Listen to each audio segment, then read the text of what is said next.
Hello, everyone. This is the 81st episode of the Soccer Nostalgia Talk Podcast. As always, this is Sean from Los Angeles and the Soccer Nostalgia blog, and I'm joined by Paul from Shipley in England and from the 1888 Letter blog. We are pleased to have Mr. James Brown back on our podcast. To remind everyone, Mr. Brown appeared on episode number 6 of our podcast. Mr. James Brown is a U.S. soccer historian and a member of S.A.H, Society of American Soccer History. We discuss his new book, Mud, Blood, and Studs, One Family's Legacy in Soccer and Rugby Across Three Continents. This book traces Mr. Brown's family history in soccer as well as rugby across the decades and continents. Welcome, James. Good to have you back after all this time. Yes, and it's been quite a long time. You guys have been doing great work. So proud of you. Thank you. Thank you. Well, like we mentioned, it's been 2 years since our last interview. Can you reintroduce yourself for the benefit of new listeners? I'm sure you guys have a ton of new listeners and just great people interested in every walks of life of football and soccer. And so I'm James Brown. I'm a public historian, but I come from a family of footballers and rugbymen. But I first got into to this great world of soccer history because of my son. You know, I just wanted him to know where he came from in terms of a sporting legacy.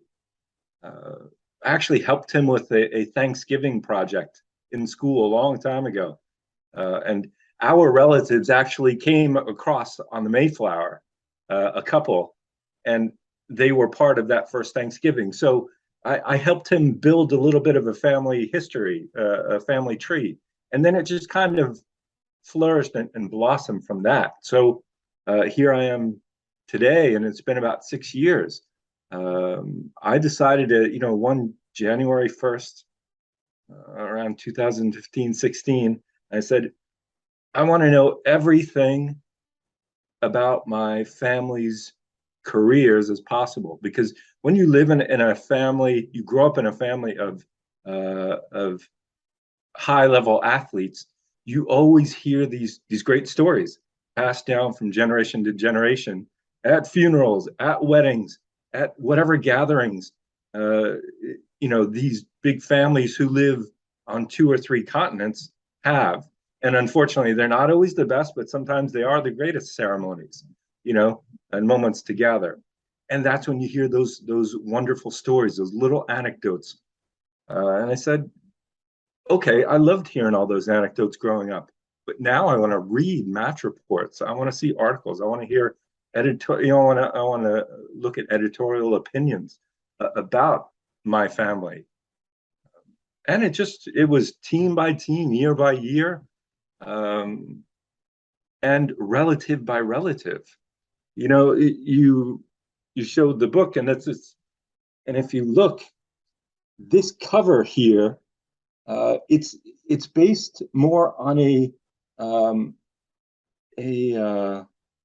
genealogy perspective, a family tree perspective. In 2016, when I printed out a rough draft to give to my dad, I actually set it up in this way. I wanted action shots showing the lines, of all the players and how they're related. And you have fathers and sons and like great grand uncles who end up, they help trace the line of the Lambys from Troon, Scotland. And this guy started out as a captain of Partick Thistle in the 1920s. And then we come all the way down to the Springboks and rugby and Racing 92 in Paris. And that's where the latest relative, Pat Lambie, lives in Durban, South Africa. You see, so it was a great adventure, great talking to family members. What were their takes on their fathers, grandfathers, uncles, cousins, you know? So to start off today, can you tell us when you made the decision to actually turn this family history into a book and describe a little bit more about the research process that you went through? Well, after compiling all of these notes and, like you mentioned, just reams and reams of stats and stories, someone said, gosh, I didn't know that someone could describe how to score a goal in so many different ways. You can't you can't just keep on repeating the same thing. You need to find a different way to describe it in the atmosphere or the context. And I was just kind of sitting on what was around 120 pages of a Word document. I didn't know what it would end up being, but when we did our interview 2 years ago, maybe about between 4 and 2 years ago, my father and I had done some interviews. And, Chris Lee, who did the origins of football throughout the world and English influence, he asked if I would be interested in helping out with the US chapter. Myself and Brian Bunk, who's a part of S.A.S.H, the Society for American Soccer History, that I've become the vice president of since about 4 years. They're just great soccer geeks, soccer nerds, and they love it, and so do I. I love them. And Chris, after I said, listen, I'm working on this history. And I told him this apart from the interview because I didn't want my dad to know. I had actually been talking to my dad from 2016 until today about everything that I've found, and he's been adding and injecting these stories. And Chris said, hey, well, do you mind sending it over? I'd love to take a look. And so I said, yeah, sure. It was like about 110 pages. And I said, well, it's pretty good, but it's really spread out. You got soccer, you got football, you got rugby, and you have genealogy, family history. What are you going to do with it? I said, I don't know. I said, I don't know. I can't really find a publisher who can deal with all of that at the same time who has that audience. That's very broad, and to put out a book, it's very hard to sell to a publisher. So I think it was about 2 years later, he contacted me again, Chris, and he said, listen, I'm putting out this book, and I finally got a publisher, and it's Pitch Publishing in London. And if you mind, I would like to send that over to them and see if they're interested, because they put out a lot of books and they cover a lot of different sports. So it could be interesting. And it turned out that Jane and Paul, who were with Pitch Publishing, they're just wonderful. If somebody is new in the industry and really has a neat subject to get out there to the world, they are the best people to help you along the way. Especially if you're a novice or a beginner like me. They taught me, how to do it, what they're expecting. It was very easygoing, and it was a great collaboration between us. So I would suggest that anybody who is interested in getting their story out there, think about Pitch Publishing. So I guess it was about 20.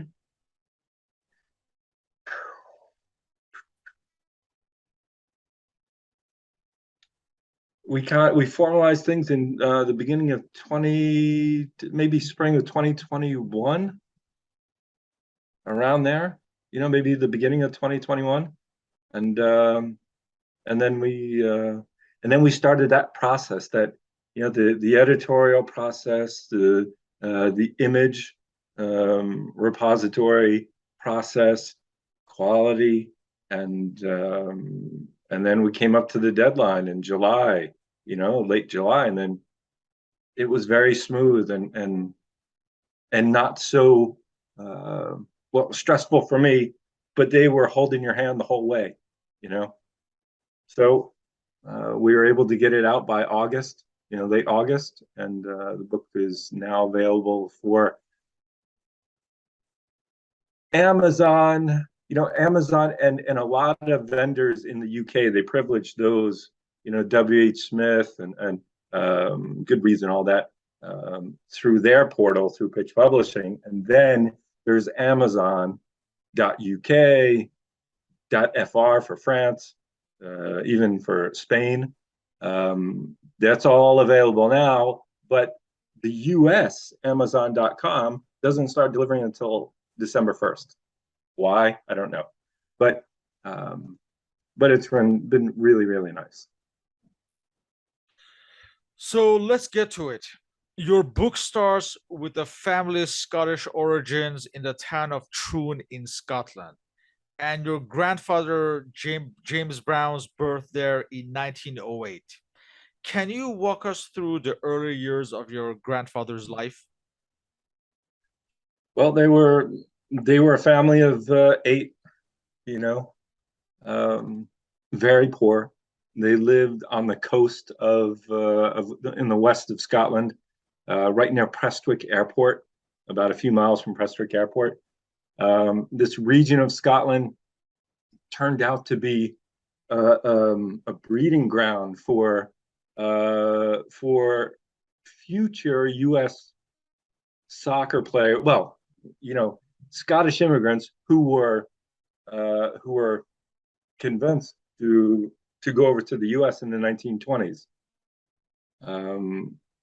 Some of my grandfather's teammates from the 1930 World Cup, they came from within 20 miles of where he grew up. You see, so it was a hotbed of football. And back then, he never played any organized sports. They didn't have, they barely even had shoes. They were literally, if they had to go out and they were going out to play or whatever on the streets, and it was a lot of barefoot soccer, sandlot type soccer, as we call it. But he never played for any youth teams. Not that I've been able to find. There have been some reports that there was Troon Athletic, but that just doesn't. There is no evidence of that. So he never played any organized soccer. He actually had a little group of friends, and they were called the Cookie Wrestlers. And wrestler in Scottish means wrestler. And why we have the word cookie in there is because back then at the bakeries, at the stores, when there were items that were disformed or broken, like cookies, instead of throwing them away, the broken cookies, they would put them in a cookie jar. So when you were poor, you would come, and if you had just a few pence or whatever, they would give you, like maybe a handful of these broken cookie bits. So that was their name.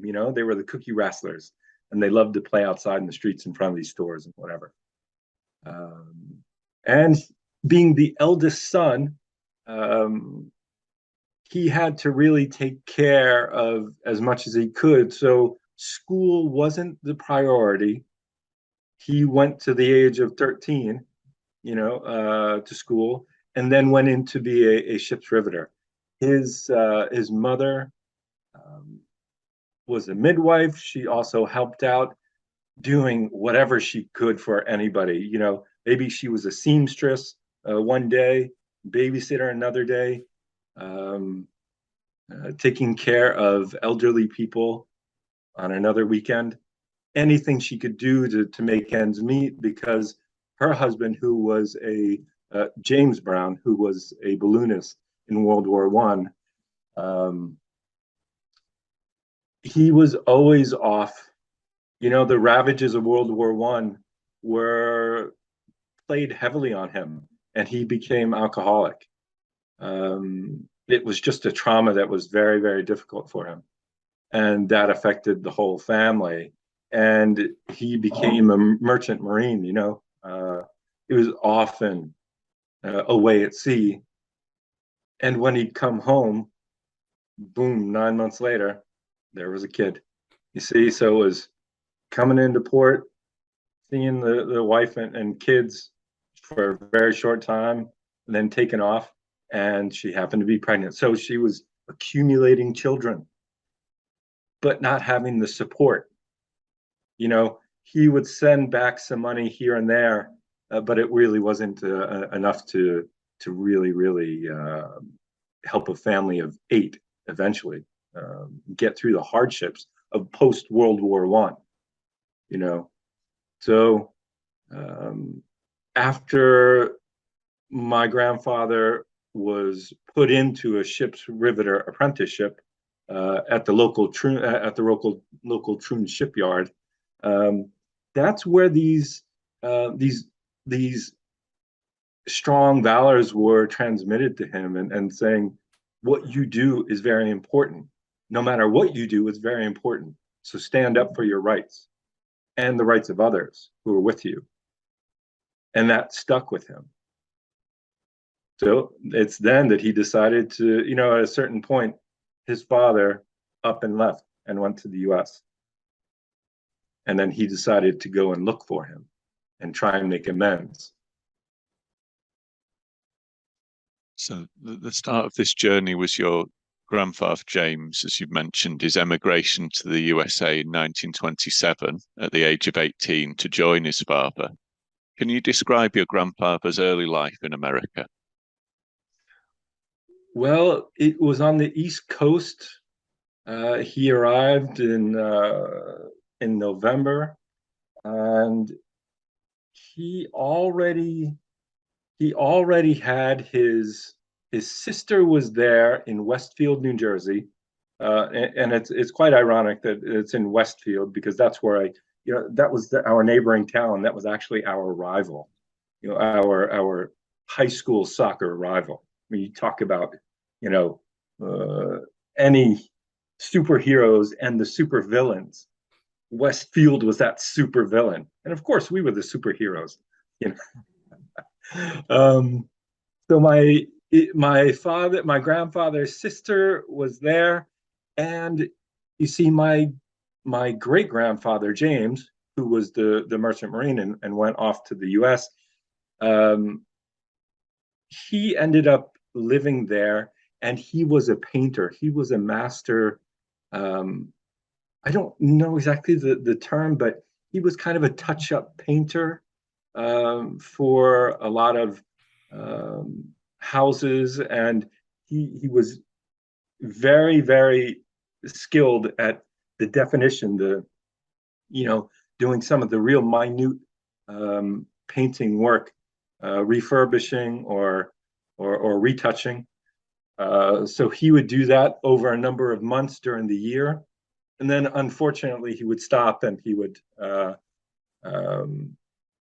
drink a lot because he was just alcoholic. So he would save up enough so that he could drink for a number of months. He ended up having someone in his life after he moved there.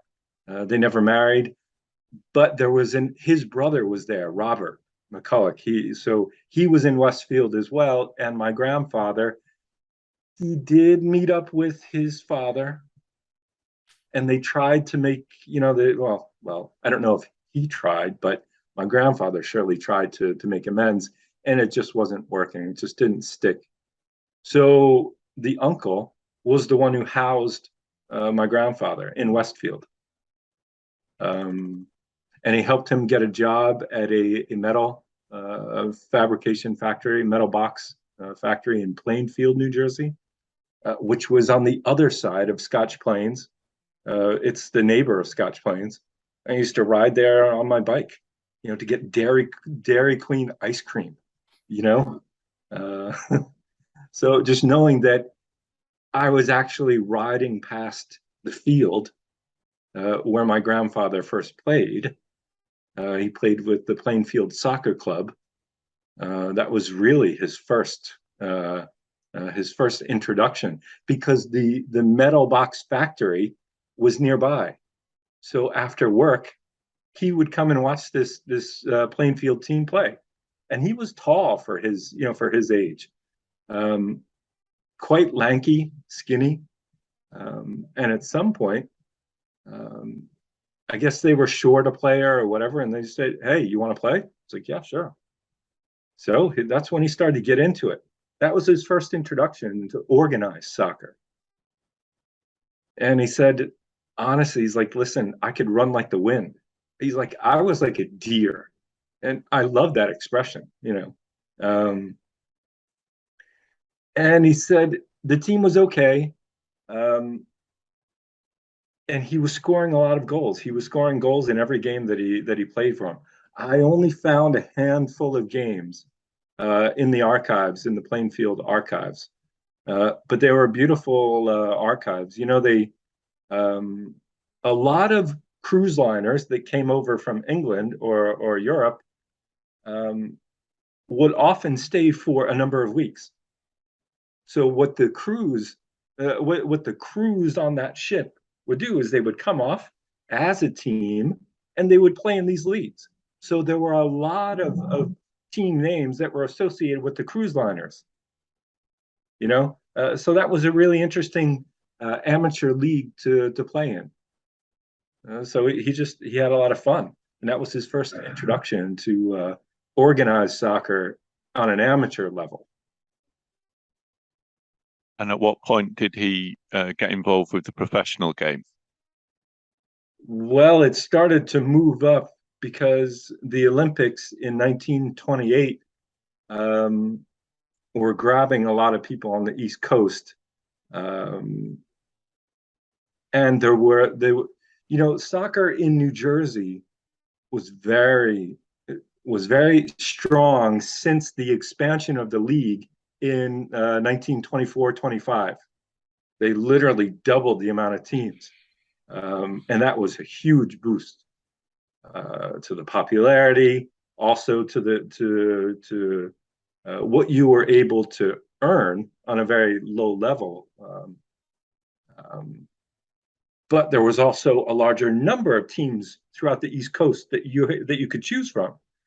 Philadelphia, New Jersey, a lot of teams in North Jersey, Central Jersey, New York, Long Island, Brooklyn, and then Connecticut a little bit, and then we get up to Massachusetts and Rhode Island.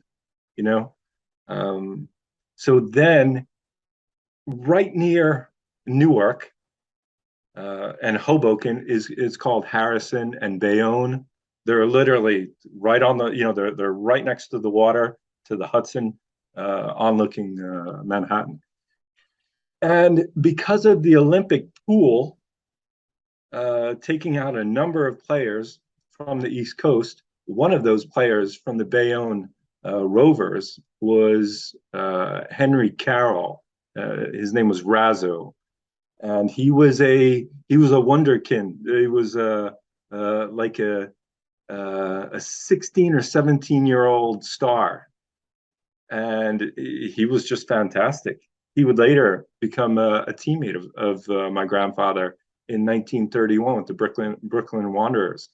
But he was called to go and play with the U.S. team, so there was a void in that front line, and they pulled in my grandfather. I don't know how that connection happened, but he started to work his way up. So after he played for a stint in the spring of with the Bayonne Rovers, he caught the eye of Newark Skeeters, and it was just it was right down the road. So fortunately and unfortunately, in the fall of 1928, it's funny that the newspapers said Ginger Brown, because he had ginger red hair. It said Ginger Brown runs a fire for the Newark Skeeters, and never looked back. And it was a great jump for him, but it wasn't yet that top level. Newark was a lower tier team. They always had good players coming and going, but then they got stuck in the soccer wars. And that's when a number of teams were in conflict with the federation, and they wanted to be able to participate in certain cups, but they were not allowed. And then they stood their ground, and they were banned. So my grandfather makes that jump to a bigger team, and boom, 2 weeks later, they're outlawed, and then they have to create another league, another small league, the ESL, the Eastern Soccer League, and to kind of compete somewhat for the American Soccer League, the ASL. So I found that he was going back and forth. He played a few games for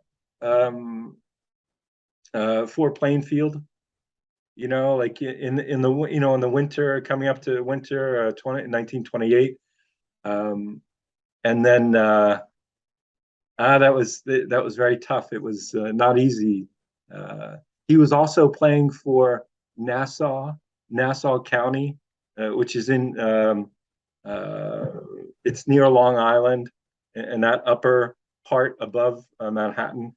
And I'm not sure, there were a lot of Scottish people up there, so he just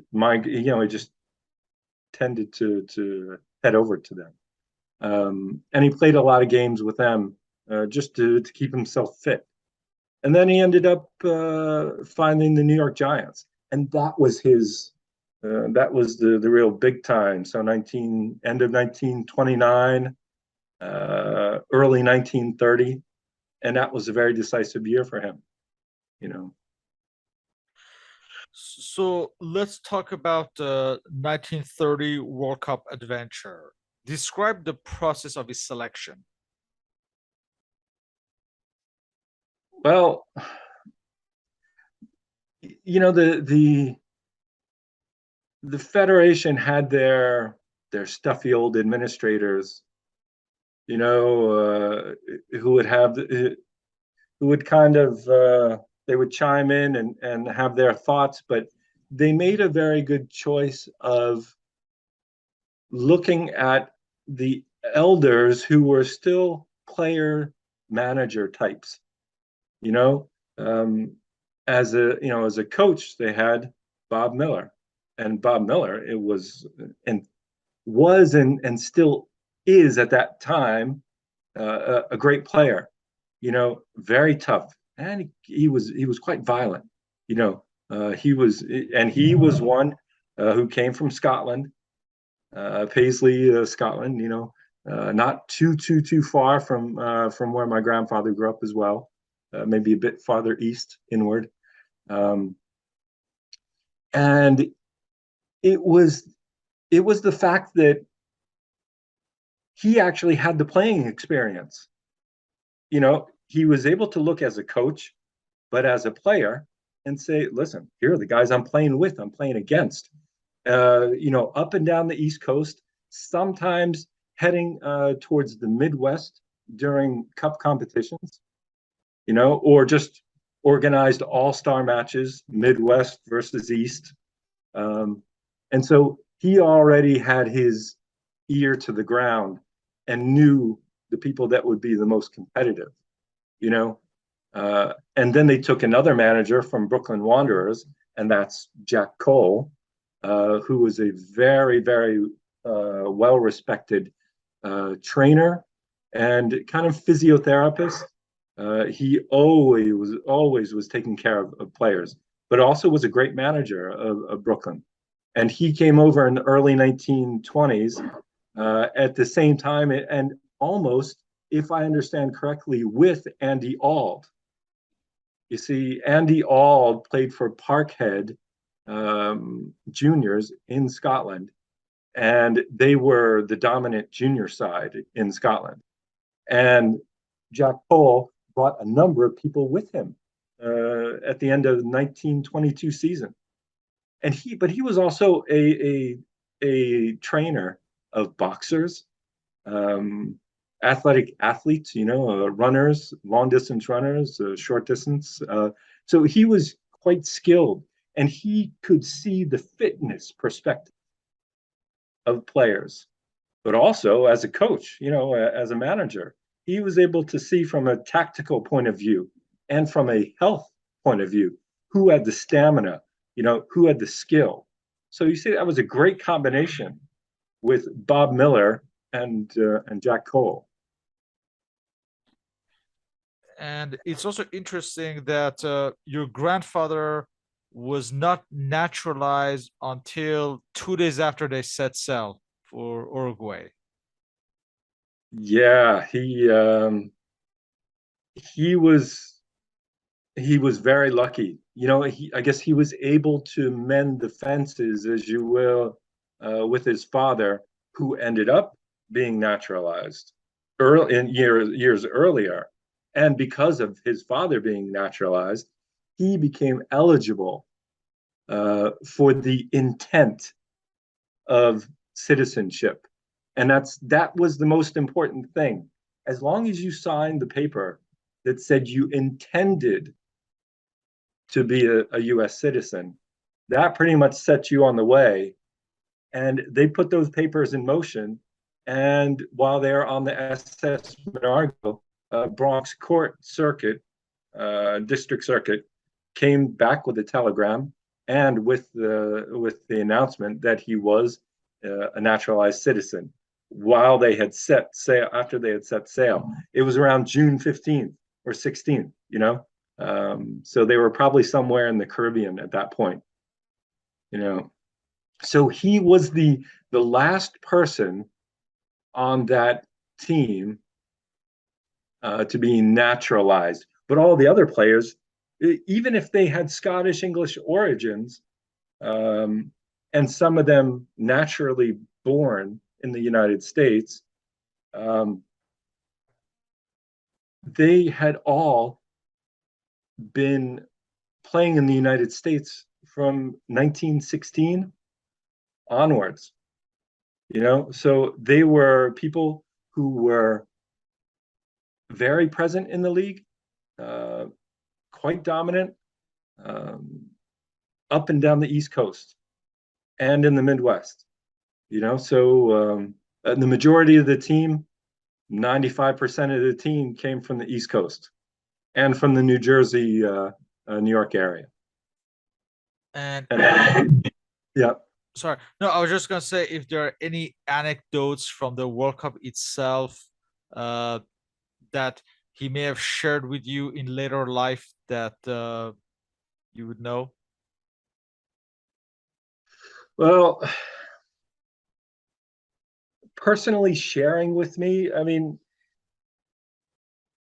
the one thing that he shared, it was through an interview that I was lucky enough to arrange in 1994 before the World Cup in the U.S. And I wish I had the hindsight of knowing what I would do now back then. I would have talked his ear off, and that's one of the things that we all regret, when we look back on certain relatives and what we wish to know, whether it's in sports or anything in life. But he said it was very beautiful down there, very advanced. In fact, Uruguay was one of the most advanced countries, smallest countries in the world, in terms of liberty and expression and kind of avant-garde. They were a very well-off country because of their exports, their beef and cotton exports, and they weren't damaged by world events, World War One, and then World War Two, so they were really in a good position to grow and grow and grow, and that allowed them to have a very wonderful society. And he was impressed with architecture. He loved the architecture there. He loved getting to know other teams and ways of their culture and their traditions as teams, practices, regimes, regiments in terms of how they eat and how they spend time together. They were very fraternal, these teams, because back then you didn't have all the distractions that we do today. They literally did things always did things together. A lot of times singing, dancing, sometimes playing cards, but going on a lot of long walks. And they all loved music and spending good times together.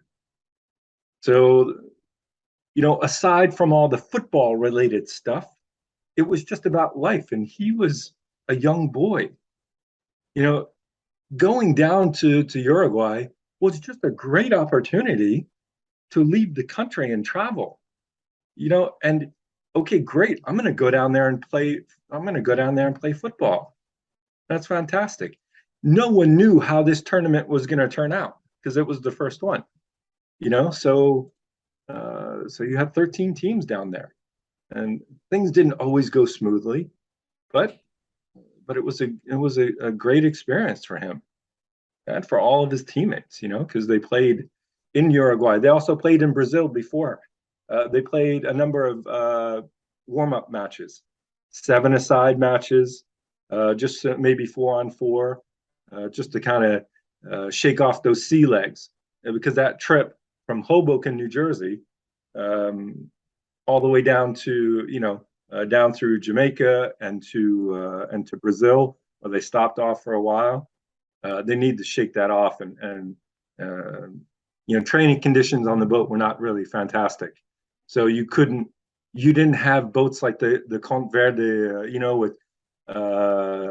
with the Romanians and the French and the Belgian team all being able to practice and run and have huge cruise liners. The SS Monargo was small enough to kind of be a hindrance in terms of training. Can you discuss James Brown's life following the 1930 World Cup and his eventual move to the English League? Well, I'd seen after it was quite traumatic after the World Cup because of that brutal loss to Argentina 6-1. Where the team physically was decimated. People had, my grandfather had mud and dirt thrown in his face, and people had, Andy Auld had his teeth knocked out, literally his front teeth, 4 front teeth knocked out. Jimmy Douglas had his knee wrenched, and he was literally hopping for most of the match. And that was a huge blow for us because it was 1-0 at halftime, and to concede 5 more goals, in the second half, it was a killer. And then Ralph Tracy, with his slight fracture, he was also a non-starter. Bert Patnaud had enormous abdominal pains. And he had to be put in the hospital once he returned back to the U.S. So it was adjusting to life after that. They played a number of matches in Brazil and in Uruguay in the month of August, and those were difficult as well. They weren't very fair because you definitely, referees definitely sided with the locals, and were pressured to side with the locals, especially when there was a goal that they didn't think was right. So it was very interesting, So they came back in early September and found that the league was changing. There were teams that were shifting, that were no longer where they used to be, and they moved down or moved up. They were renamed, and they were re-equipped with new players. So that was definitely an adjustment. Not very easy. And we were, if you remember, it's the start of the Great Depression. Really, the wave and the effects of the Great Depression. So, There were a lot of welfare matches. They played a number of matches. It's funny, they played, it was the Americans versus the rest of the world, you know? And it's pretty funny because my grandfather ended up on the American side, but because he was just now he was a naturalized citizen. But I just thought that it was pretty funny how many internationals, how many Scottish and Irish players were on that American side. But that's what American soccer was. Is not just one stereotype, one type of player. It was tough. He kind of bounced around a bit, and he had his strong player rights activist sentiments, And I'll kind of go back to the New York Giants, where he was playing when he was selected with the 1930 team. There was actually an incident where they were not being paid. And I don't know if it was he who convinced the rest of his teammates to go on strike and to file a petition with the Federation or not. I'm sure he would have been very involved in it. But he was also very young. So I'm not sure if the final decision would be left to a youngster, but it turned out it was written up in the Soccer Star magazine that the New York Giants went on strike and refused to play until they were paid. Now, my grandfather was making $50 a game, sometimes twice a week. So $100 a week plus what you were being paid as a worker. And I don't know exactly what he did as a worker. I don't have that information. And that's a shame, because on his 1930 population census, he listed himself as a professional soccer player. And that's kind of cool as a job, but it would have been great to know who he was working for, because yes, he played, but he played for an employer, So then he got picked up by the Brooklyn Wanderers, and that's where he was reunited with Jack Cole. So, and I just have to plug this in. Here is Jack Cole. Oh no, that's a boxer. Now this is an album that I purchased over the past year or so, and here's a picture of Jack. And he was just a classy, great manager of the Brooklyn side, and he took Jimmy under his wing, and then reunited him with Alexander Wood from the 1930 team, and Razzo Carroll, Henry, from the beginning with the Bayonne Rovers. So that was a great little experiment that lasted about a year. But then he saw that the league was starting to falter and would eventually go under. And a number of players saw that as well, like Alex Wood. And subsequently, one of the secretary generals of the league, and his name is Hollywood, I can't remember his first name.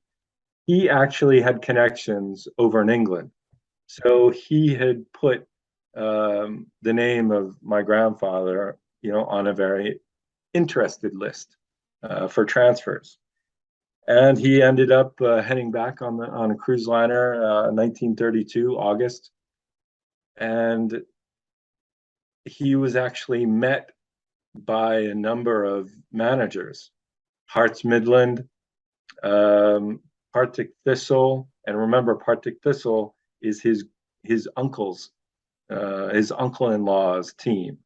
So, and his uncle at this moment was at the end of his career, but he still had a lot of influence because he was a very prominent player for Partick Thistle, in that last 5 years in 1920.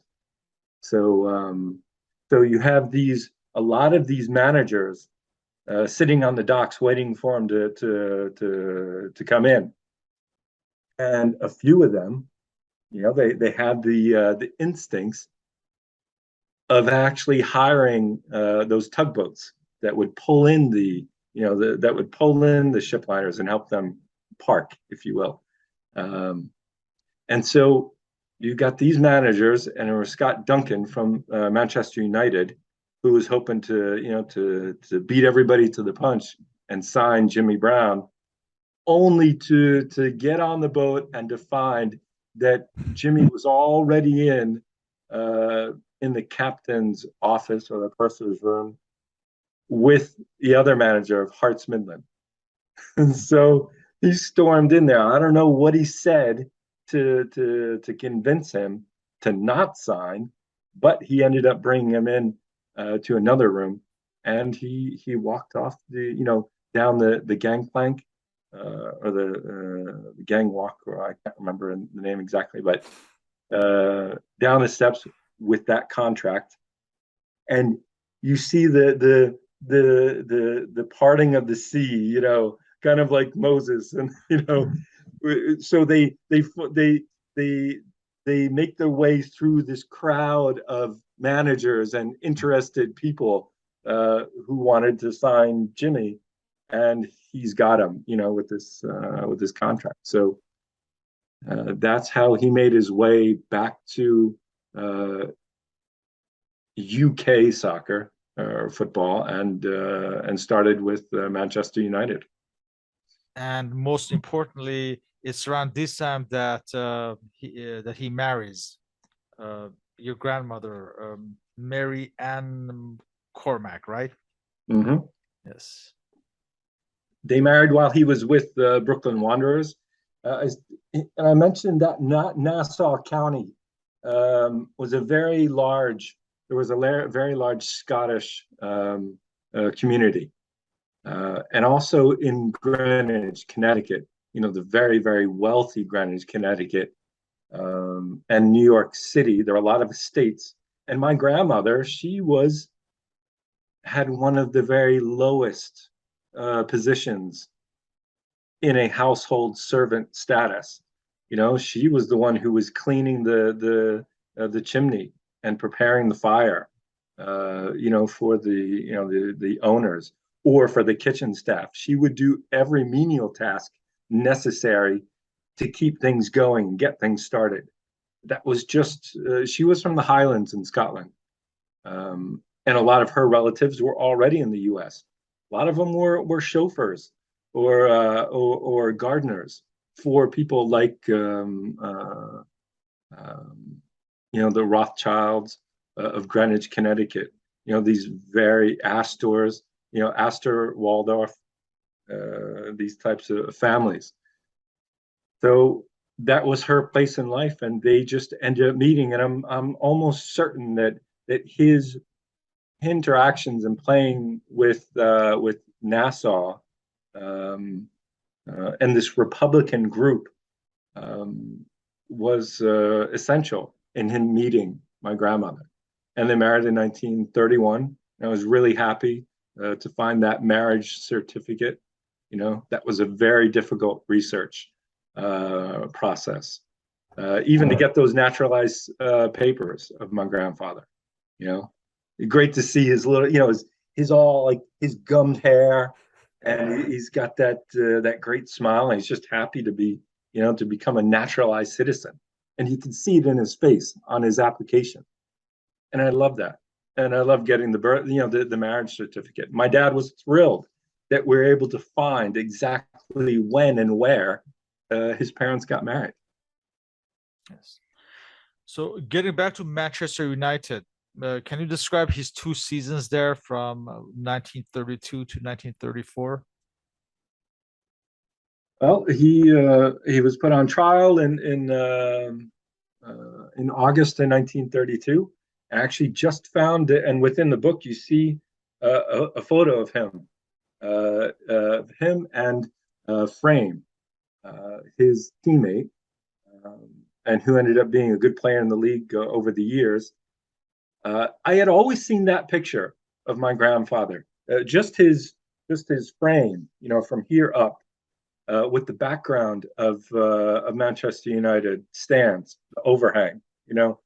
It was in an article that Colin Joes, a U.S. Canadian historian, one of the greatest U.S. historians ever. He and Roger Alloway were absolutely essential, as well as Sam Foltz. He had written an article. He'd done an interview with my grandfather for the 1994 World Cup. It was either during the 1994 World Cup or before, when my grandfather was inducted into the Hall of Fame. I don't remember exactly, but he had that picture. And I never was able to find out, and he could never tell me where he got it from. It's just, when I got into it, he was already kind of out of it. And, memories of where you get pictures and not, that's kind of tough. But I came across that picture. And I came across that picture by mistake this past spring. I was searching for another picture, and I happened to put in the words Jimmy. And within that algorithm, the nomenclature, and those keyword searches, just changing one word or the way you spell that word, whether it's Jimmy with an IE or Jimmy with a Y, can change everything. And that's where that picture came from. So there's a great head to toe picture of him with his teammate. And so he started with the reserve side, a few matches in August 1932. And then he got his senior team start against Grimsby. And boy, did he make a hell of a start. He whipped in a corner kick and scored a goal right off the bat within the first 90 seconds of the match. And that's just absolutely a fantastic way to start. And there was this chant. It was called "Give It to Joe," and it was just based on another player, and they always, the crowds back then are like the crowds today. They've all got their personal songs and their chants and the way that they celebrate certain players. And this was a chant saying, whatever, give it to Joe, and one of the columnists for a newspaper, a daily newspaper in Manchester, called Casual, that was his pen name. He was a very strong supporter of my grandfather, but also he was very critical. I liked, it was very, it was very interesting. You were able to see, you could actually see the psychological effects of a season on a player based on what this writer was describing. Sometimes he was the greatest thing. We say the greatest thing since sliced bread. And other days, he said, man, this kid has been on the field for 40 minutes. In the first 20 minutes, it looks like he's never, ever even touched a ball before. So he was so hypercritical of him, but also in praise of him, And then he said, are we going to be changing this chant to give it to Jim? And so the supporters, it was fun. The supporters, I was able to get a hold of programs during those seasons. And he ended up being, he was Scottish, but also he was infected by the American culture and his love for everything from mafia and gangsters to skyscrapers, and architecture. And he's like, yeah, that's nothing, and in his American accent, talking with his teammates, you should see what what the U.S. does, and you should have skyscrapers here and whatever. So they often got in a lot of arguments, and as a first team player, that's where you made the most money.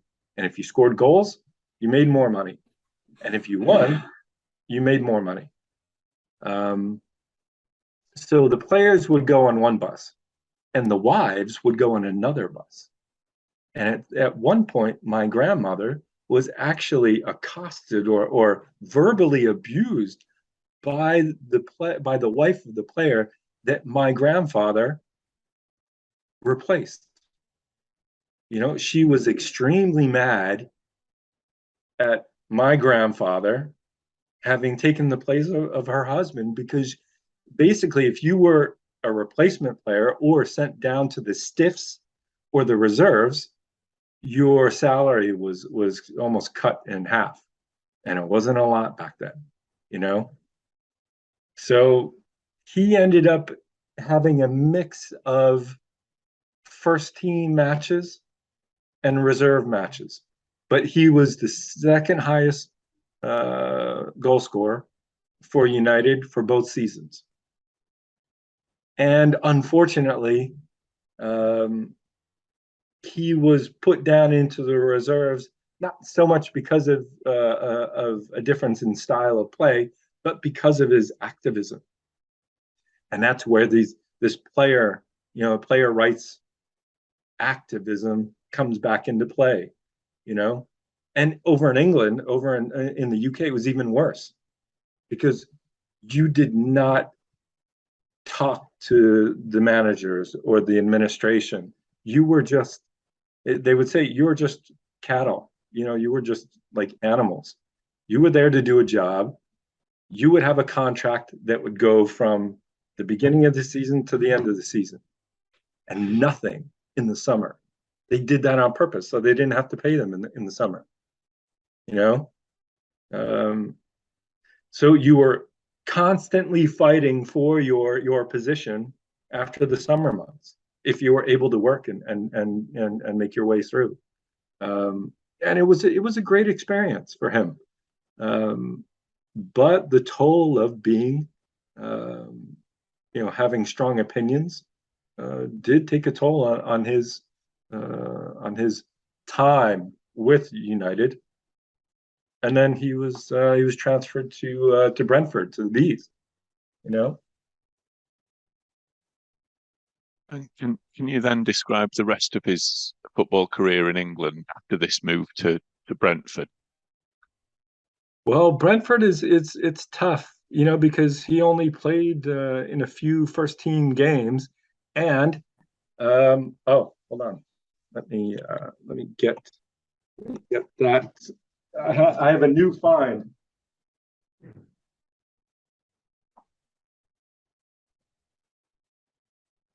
So we talk about how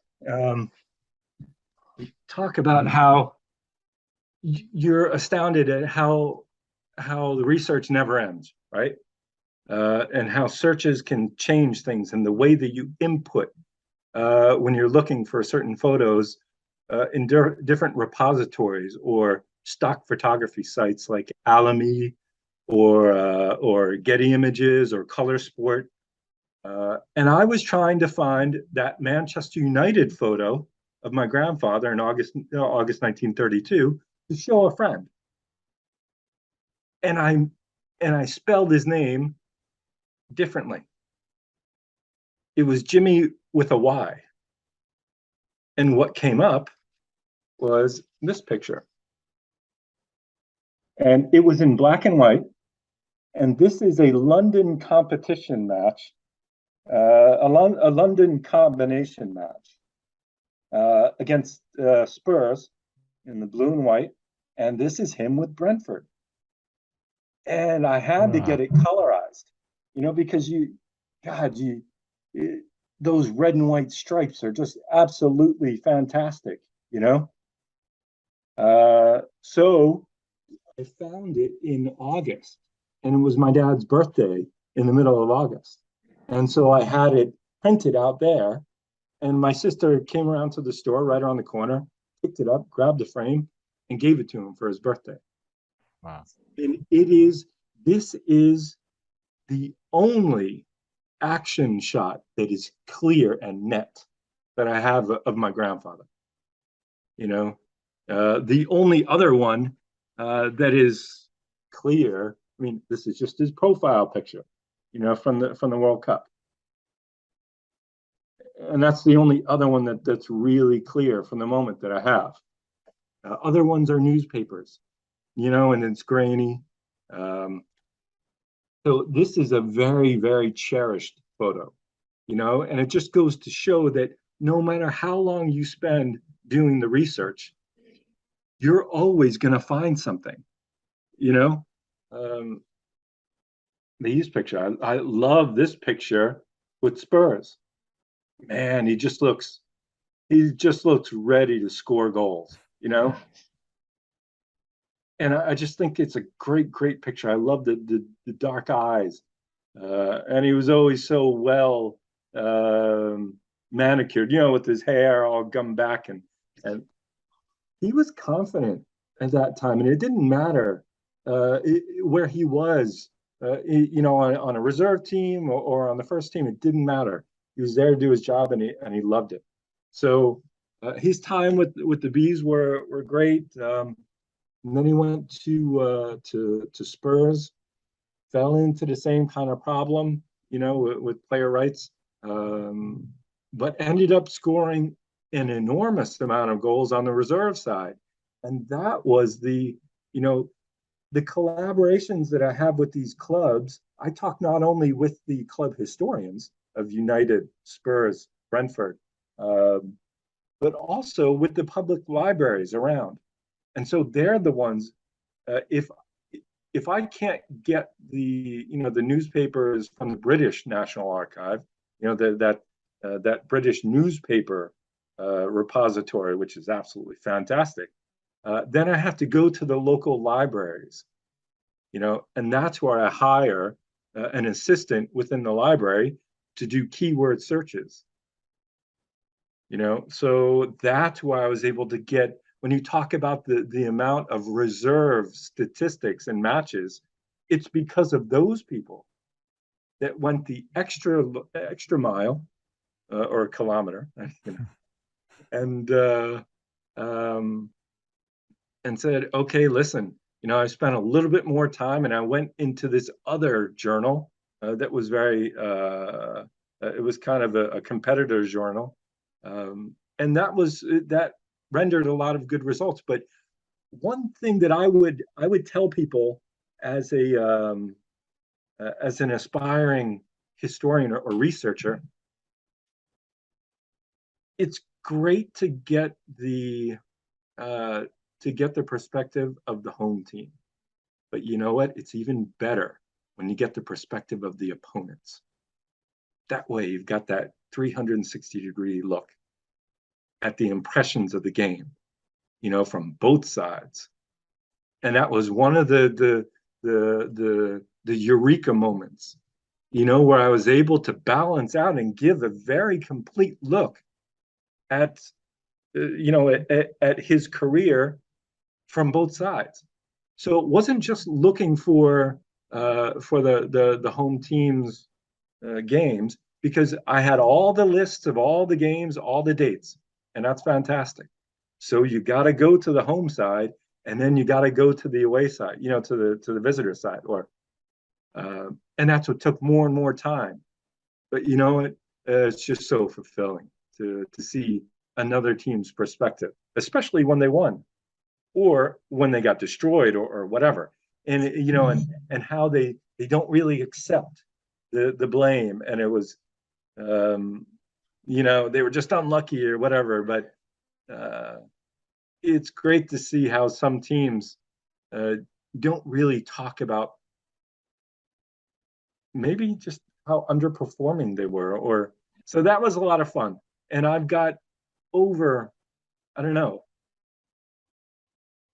1,000 to 2,000 photos and newspaper clippings. So after Spurs, he finally learns his lesson, and he goes down to a non-league team. He's transferred to the non-league Guildford City, and this is a team that's near Surrey. southeast London, kind of on your way to Southampton, towards the coast. It's a wonderful little town. I had the pleasure of visiting in 2018 or 19 in the fall with my son and his best friend.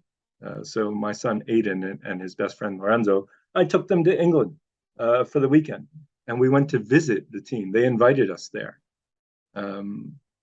So Guildford was a non-league team. So they were out of the Premier League, and third division was the entry into that league. So they were able to assemble a very, very interesting, of hardworking, honest players who knew that they didn't have anything to worry about. There was no promotion and relegation for them. It was only promotion if they were accepted. They couldn't go any farther down. So he found his stride with a great group of players. And he ended up scoring an enormous amount of goals. And he was a leader, a very charismatic leader. And the Surrey Advertiser is one of the most fascinating newspapers,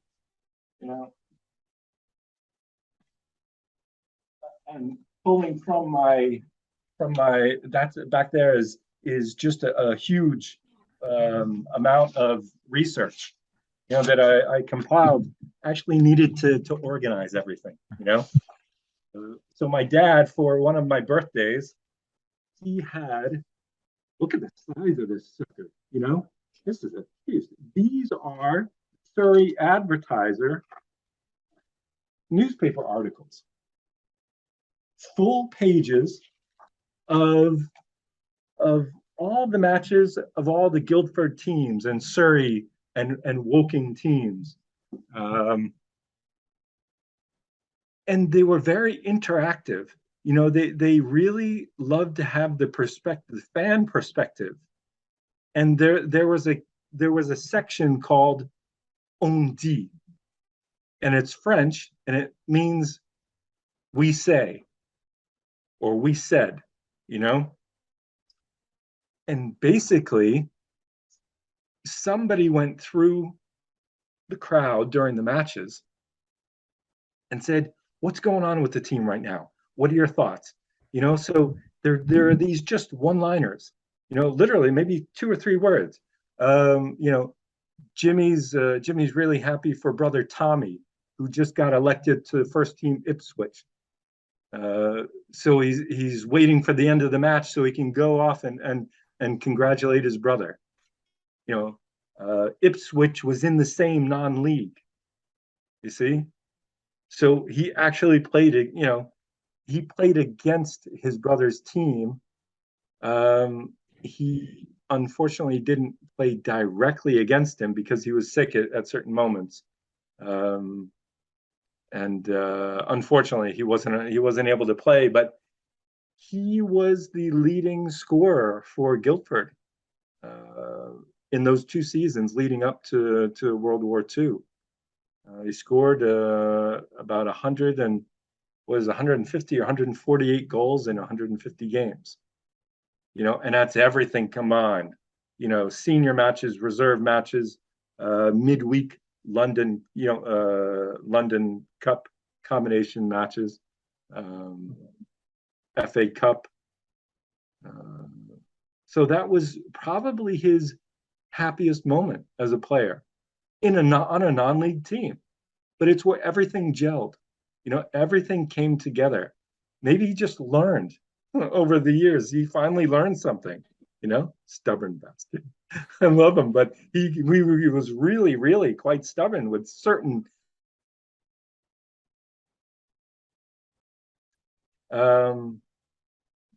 So those were one of his happiest moments, and he often talked about Guildford being some of his happiest times. He loved the experiences with Spurs and United, and and a bit of Brentford, but he felt like they were family. He really felt like he found a family in Guildford. So that's why going there with my son, and we sponsored the ball of the match, and we got to know people who, some people were historians there. Stuart Phelps was there, and he is a very prominent historian for. He is the historian for Guildford, and actually the social club. The field's no longer there, but the social club is still standing where they would go after matches. And I thought that was absolutely magnificent to go and spend some time there, just to be in the same building where he would go for those after game celebrations, or just to throw down a few beers and have some good eats with with the families. And so that was a wonderful, wonderful experience for him. And then World War II hit. Yes. And let's also mention that during the Brentford spell, your father was born on was it August 19, 1935, George Cormac Brown. So now let's shift our attention to your grandfather's younger brother, John Bell Brown. Can you describe his trajectory? Well, he was kind of a go-getter. He, as a kid, they all loved to play football and golf. They were natural athletes, and he was also a badminton champion in the duo, in the couples division. He played with a woman. They were very, very successful. So he was very versatile as an athlete. Had a very good outlook on health and taking care of the body and being the best you can be. When he was a teenager and school had finished for him, he was bored, and so he started a team. I just said, listen, we play all the time together with these kids, so why don't we do it as a team? And so that was one of his initiatives, and that was a great thing about Uncle John. He loved bringing people together. He was very organized, and he started to make his way up through the Clyde ranks and Shawfield Juniors. He was a goalie at heart. He was very studious, and he learned a lot about techniques, and he was very innovative as a goalie. He was one of the first goalies to put into play the idea of breaking down the angle by coming off your line. So I thought that was very interesting to learn about his the way that he studied the game and approached it. Angles and ways to cut down those angles. He was able to replace the starter for Clyde, and he took that first team spot and never let it go. Until World War II came in. But one of the fruits of his labors and their labors were that they won the Scottish FA Cup in 1939, and he conceded only one goal. And that's the thing that he was the most furious about. It wasn't that he was so happy to win the FA Cup, the Scottish FA Cup. It was the fact that he often studied and knew what players, whether they were right-footed or left-footed, and where they would traditionally go during penalties. So he knew this, and Motherwell in the final, or no, it was leading up to the final, and one of the teams had their traditional player who would always take penalties. So penalty came along, And John said, okay, well, this is a piece of cake. I know this guy. I know where he's going, so no problem. And what they did was they switched the player. So then he didn't know. He didn't, he conceded the only goal during the whole FA Cup tournament, with Clyde, and that's what he was the most angry about, or talked about the most. And it wasn't about winning this great cup. So so he was very studious, and he thought that being a goalie was very important, and you had to learn, because back in those days you could be boxed into the goal with the ball, and it would count against you. Cecil was very rough, but he was quite tall. He was very tall. He had gigantic hands. I mean, look, this is my hand next to my coffee mug. Imagine this hand, almost 1.5 times wider and taller. He had gigantic hands. I don't know how you get gigantic hands. But he was a gardener. He loved working for the town. That was his job. He loved to take care of the municipal gardening and everything. He knew a lot about birds and plants and flowers. And so he got married and then had kids, and had World War II happened, and it happened for everybody. So that was very challenging for him, because there were talks that Arsenal was very interested in signing him in the fall of 1939, but that didn't happen.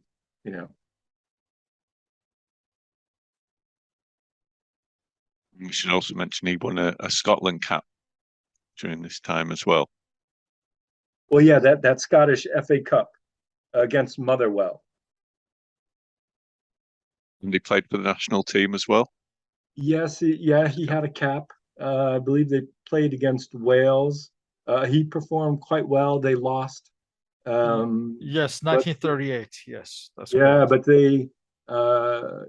they said that he actually saved the team from accumulating even more goals. So he did the best he could, but that was his only cap. National cap. So the FA Cup victory in '39 with Clyde against Motherwell, and there's actually footage of that game, and there are a few close-up shots of him, and actually having to ward off, attackers coming in to try and rough him up to push him in the goal with the ball, like I was talking about. So that was always great to see those images of him, the few images that there are of him as a player. But then after the war started, that's when all the brothers went back. You see, you had Tommy, who played for Ipswich Town for most of his career, and then played with Bury afterwards. But they all went back up to Troon and went back to their natural positions as riveters or holders, but they were all working in the ship industry. So this is a wartime effort, and they weren't enlisted into the military because they were assisting the military from a construction point of view.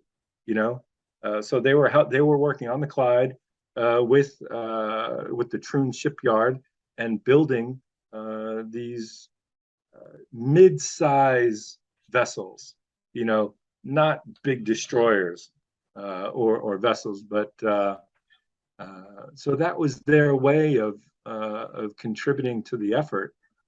And then again, we've got this issue of the eldest son, my grandfather, saying, listen, do you guys understand that down the road at the other shipyard, these guys who are doing the same work as we are, they're getting like 2 times more than we're getting, and that's not right. and we got to stick up for ourselves. So here we go again. Some things never die, right? From the age of 13 to 15, 13 to 18, some things stick, and that stuck. And he convinced his brothers to go on strike.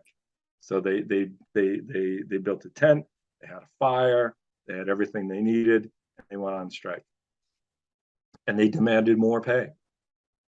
And their manager, their foreman, was their uncle-in-law, Tam Bell Brown. And he said he was a businessman, and this is wartime. So, business is the most important. Family's great, and I love you, but you know what? You got to stop this strike. Get back there, do your work, or you're going to be fired, and you're going to lose your exemption. And they called his bluff. He didn't budge. He tore up their exemptions, and then they enlisted afterwards. So, but they held to their values and what they thought was right. Well, at least what my grandfather thought was right, and that was kind of a sore point, especially from the wives of the sisters-in-law of his brothers. That offered some tension, because these guys were working, they were making money, and they didn't have to go to war. But collectively, now they had to go to war.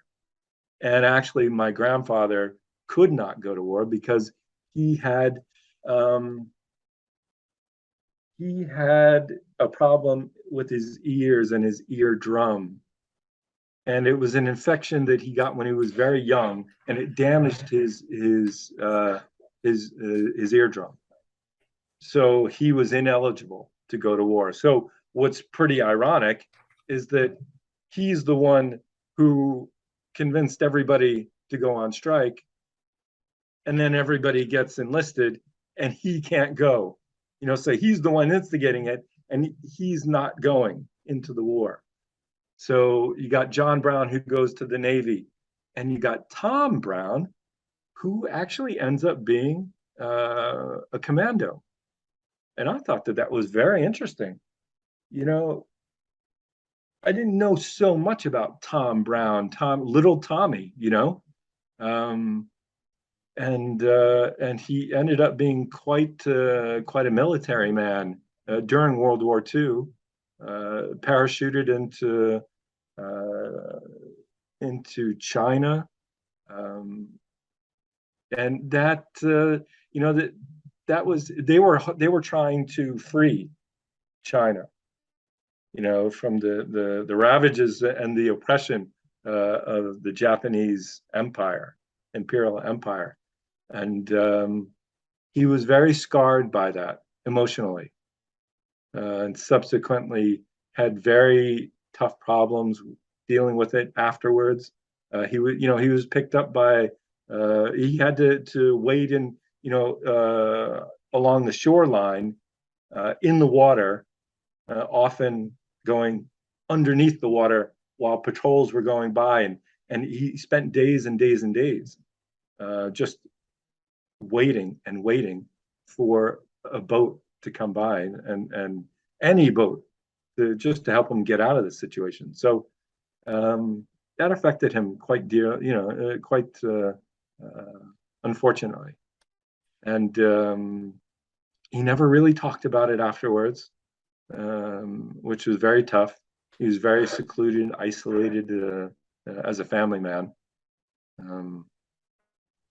and then but he came home, and John came home as well. But they were, John was playing during wartime as well. When he was on leave, he would be playing for teams who would invite him, and that was great. Wartime football was a great opportunity, and to be able to play against RAF teams, the RAF Team 11 or whatever. So those were still good opportunities for them to keep kicking the ball around during this world conflict. So let's discuss your father, George Brown, who we were fortunate to interview jointly with you 2 years ago. We'd mentioned that he was born in London in 1935. Can you discuss the trajectory of his life? Well, he was the second eldest.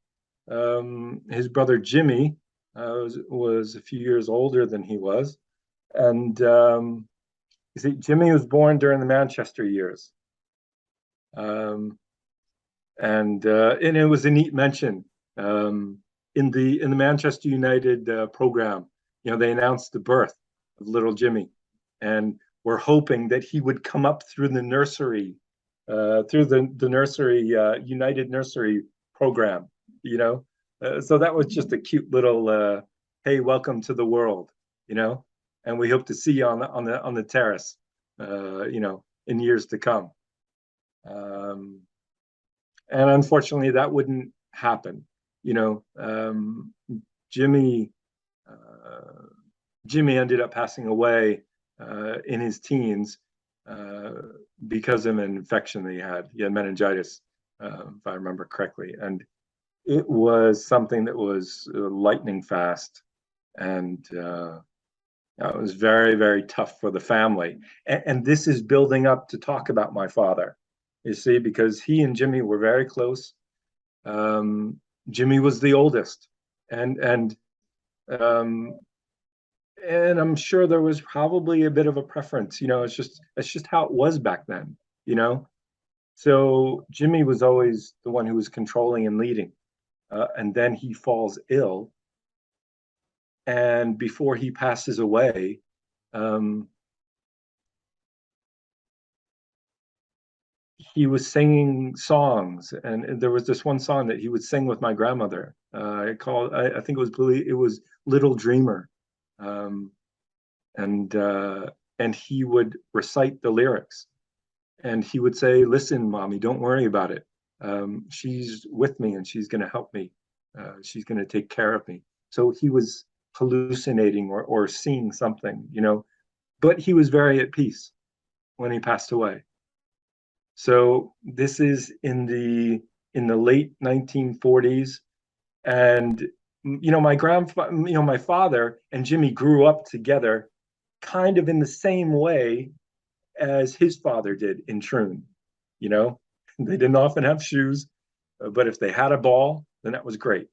And life was fantastic. Even though they were poor, they used everything around them as their playground, as their world.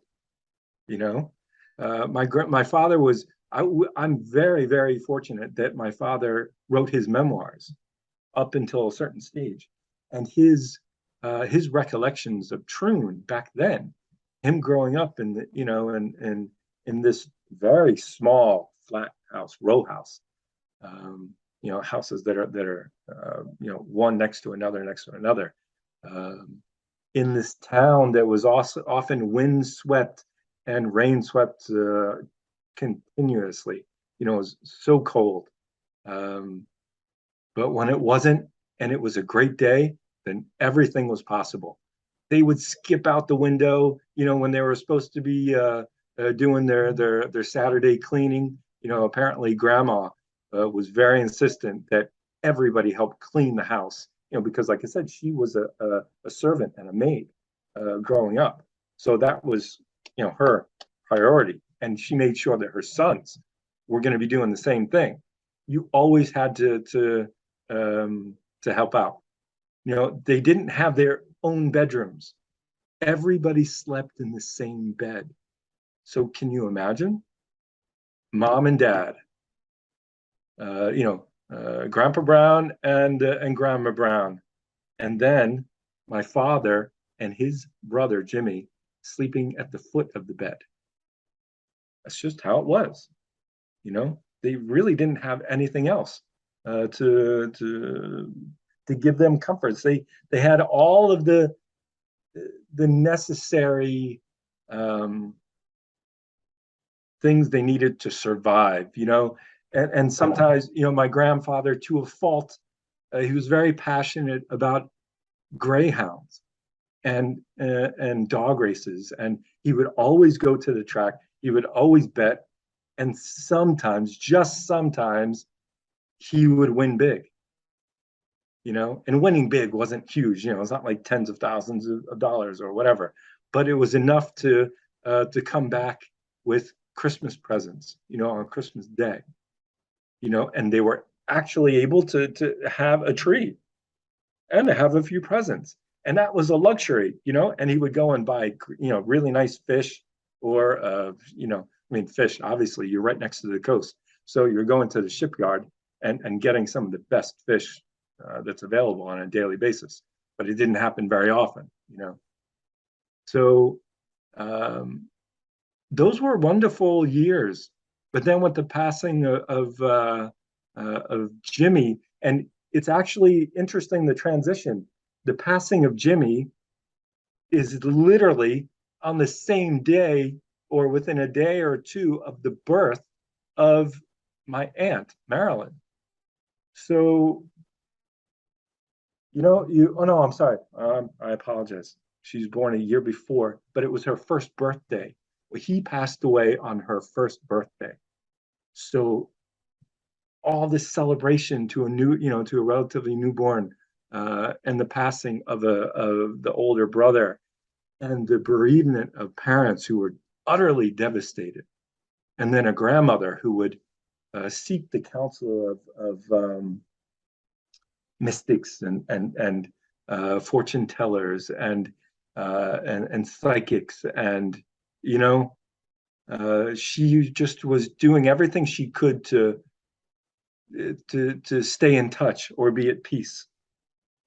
And there was a song that Edith Piaf, the French singer, had written in French, and it's called Les Trois Cloches, the Three Bells. And the Three Bells was taken and translated into English and sang throughout the UK a number of years later. And it actually talked about the birth, the life, and the death of Jimmy Brown. Totally unrelated. But my grandmother could not get this song out of her head. So in a way, she was going stir crazy. She was going nuts. And my grandfather saw that, and he said, okay, we need to make a drastic change, and we need to go back to the US. So they packed up. 48, he packed up and went over. They packed up and went over because they still had relatives. My grandma still had all of her relatives, cousins, uncles, who were the gardeners, chauffeurs, whatever, in Greenwich, Connecticut. So that was the destination.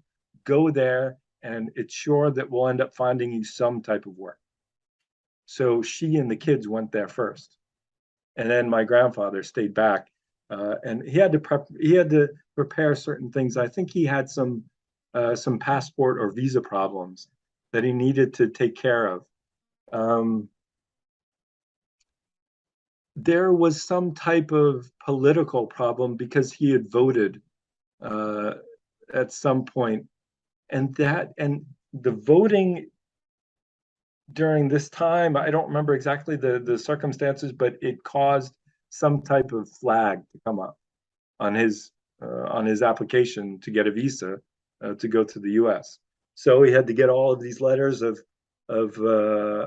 recommendation from people, to say that this person is in good standing and would be a very good citizen again in the United States, because this is post World War II. So that's when they finally were. Once he got all that figured out, he joined them in the United States, and that's where they started the rest of their, the final leg of their life together in Greenwich, Connecticut. How did George follow in his father's footsteps and begin to get involved in football? Well, my father, like my grandfather, didn't play organized sports um, before moving over to the US. And even moving to the US, think about it, he's like 14 years old, 13, 14 years old, and he was small. I got a picture. He tried playing basketball, you know, and he tried playing soccer, and he tried to play baseball. He didn't understand what the hell baseball was, he just didn't get it. Um, and he wasn't so he didn't take to these to most of these sports. But he was definitely the smallest kid out there, uh, and it's actually his lack of height that was that would come to be one of his most uh, advantageous aspects or parts of his skill set as a player, you know.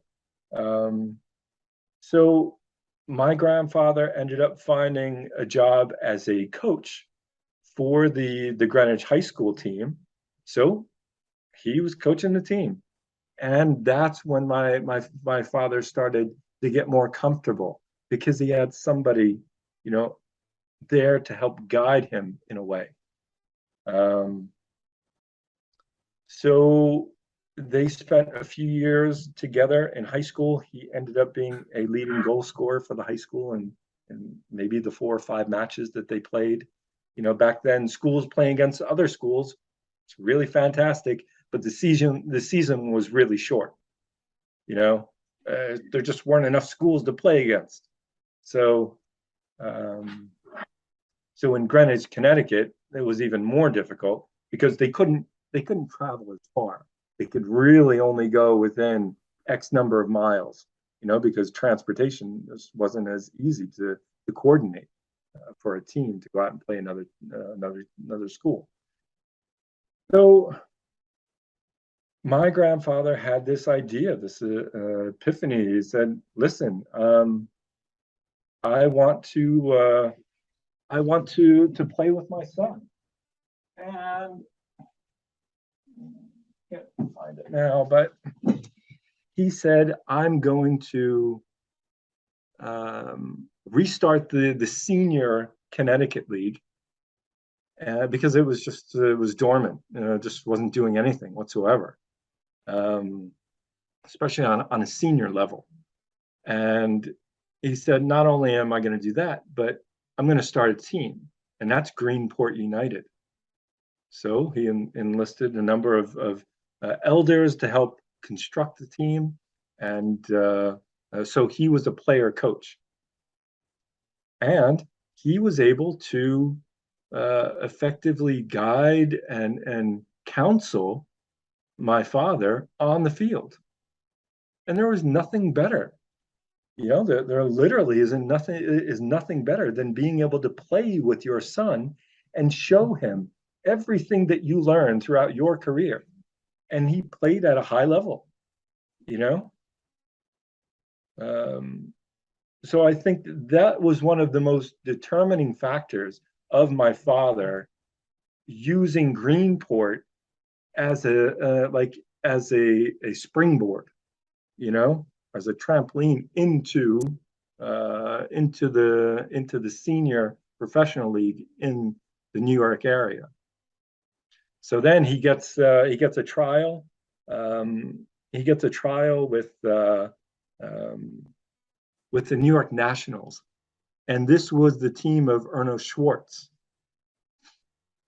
And Erno Schwartz was the famous New York Hakoah. That was that Hakoah team that came over. Vienna Hakoah came over from Europe in the late 1920s, did a tour, destroyed everybody, won everything, and then we basically convinced them to come back afterwards and stay and play in the league. And they came back, and that year that they came back, they won the league in 1928, I believe. So they were very, very strong, very popular. And Erno Schwartz was he was the key. He was the leader, he was the promoter, and Erno Schwartz was one of the determining factors at the time when the league was going downhill in 1932-33, and then effectively went under. He was the one who brought it back up and promoted. He was always promoting and inviting teams to come from Europe, come from England, Scotland, Ireland, maybe even Wales, to have these senior teams come over and play tours, do tours. That was his gift. He was great as a promoter, and as a player coach. So he invited my father for a few trial matches. My father scored a few goals. It's kind of funny. He says, "Yeah, I miskicked one. It was a horrible one, but I scored." It made me look great, but I didn't mean it. And then the next match that he had, he really didn't touch the ball. He just didn't do well. It was one of those days. He couldn't get his game together.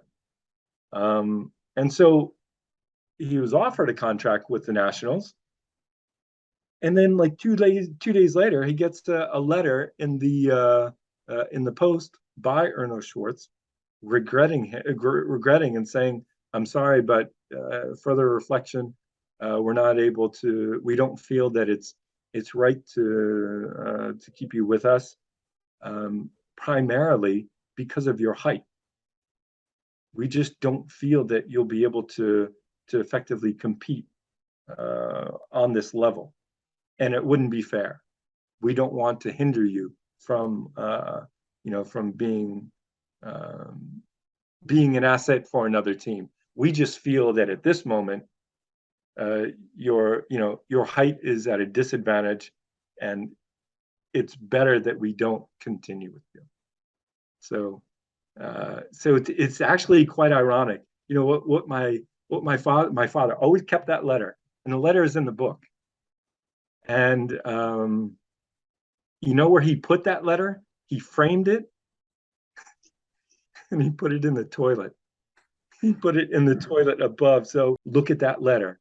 And it was big Erno Schwartz saying, in retrospect, in hindsight, in knowing what he did later on, look what I became. Look what I did for the sport. So, and kind of what is very, very ironic, my father played for German Hungarians, was an all-star, leading scorer for a number of years between 53 and 56. Those are some of the best years that he played. And those teams were often a lot of the players from the 1950 US team who beat England. So those were his buddies. They were his teammates, and they were his opponents. And later on, some of his best friends in life, especially when he was involved with the Hall of Fame later on. So, kind of circling back around to Erno Schwartz, you have the famous 1957 match at Ebbets Field. The Jewish team, Hapoel Tel Aviv, were coming to the U.S. to tour, and this was a time when Jewish relations were important. Israel-U.S. relations were prominent in supporting, especially in the New York area, with the Jewish population. It was assured, let's strengthen the support between the two nations and benefit, because we know if we bring a team over, they're going to pack Yankee Stadium, Ebbets Field, all of that. So who did they enlist? They got Arthur Miller, who is newly married to Marilyn Monroe. And they said, "We want you to come out and kick out the first ceremonial ball." So she comes out in the convertible, does the tour around. She's sitting on the top, on the top of the seat, waving to everybody. And they're the teams. The teams, Hapoel and the U.S. All-Star team, they're walking behind. And in the video, I can actually see my dad. He's 3 people deep, He's the third person deep in that line. So that's kind of neat.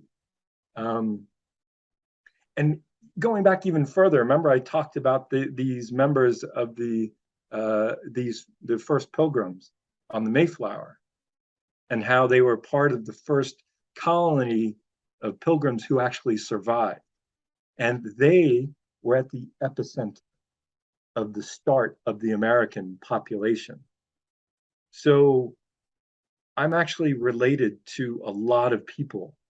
If we go all the way back through this family, through this couple who came over on the Mayflower, and I'm related to Humphrey Bogart, Walt Disney, two presidents, and funny enough, Marilyn Monroe.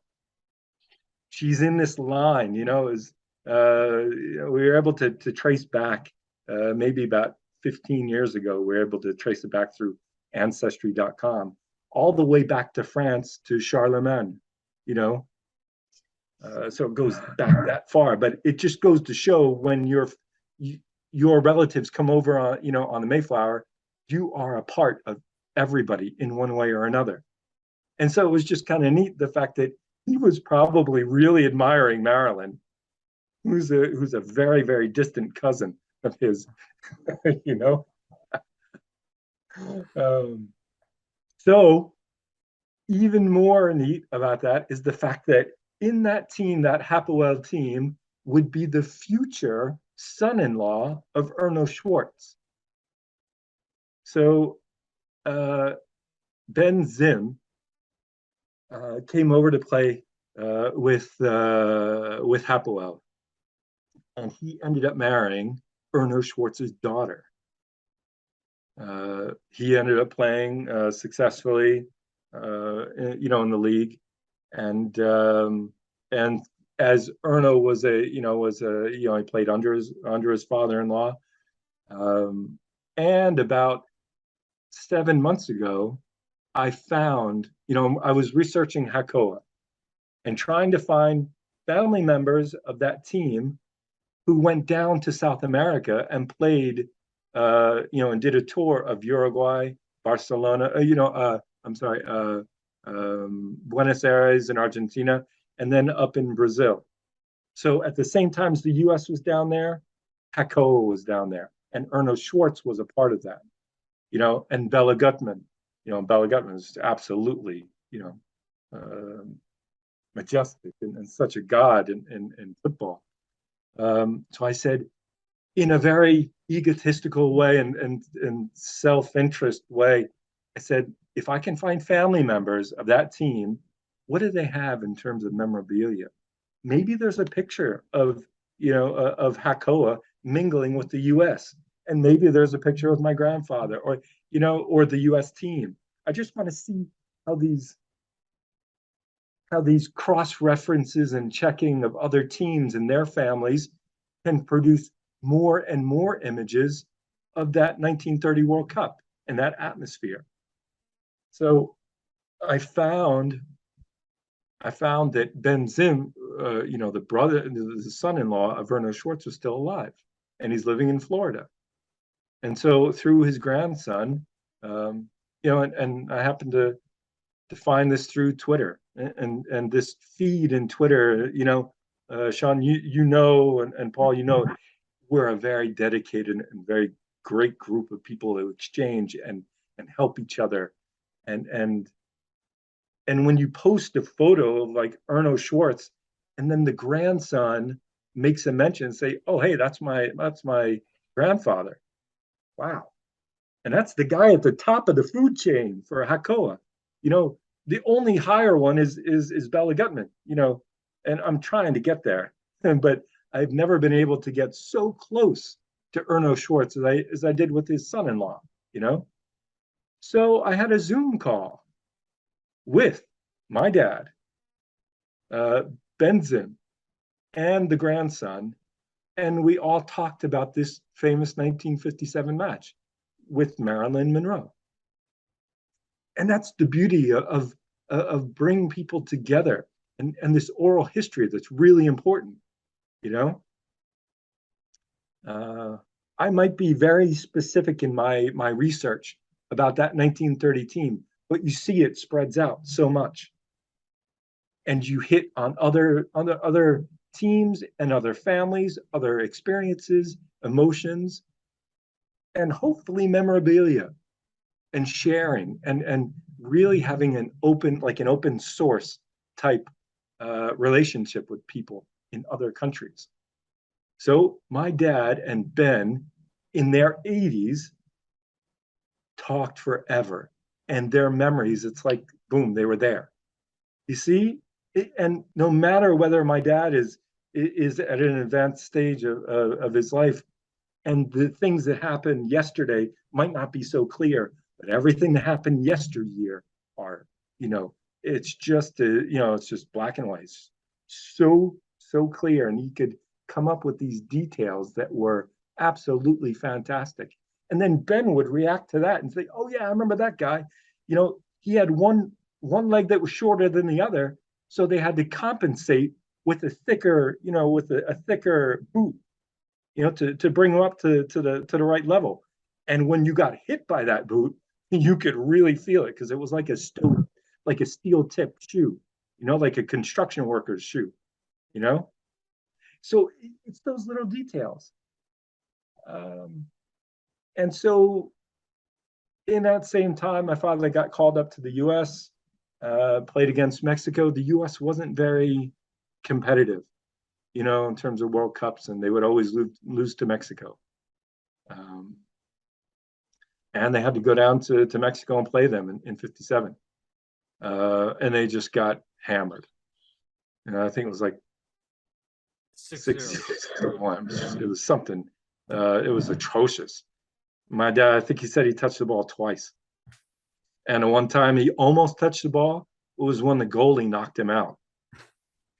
And my dad was literally lying, back to the ground and just sprawled out, and everybody was coming over to take a look. And the goalie too, because he literally he surely took a punch, at the same time as the goalie was trying to knock out a ball, that was coming in through the air. And the headline was KO de Brown, So Brown got knocked out, and that was his stint with the U.S. team on a World Cup level, qualifying. But then he started to have knee problems, and he had moved to the Polish Falcons, where he was reunited with my grandfather. So the Elizabeth Falcons, Polish Falcons. That was a great side. They played on a field that was entirely made of dirt and rocks. And it was only in the corner flag sections that there might be a little tuft of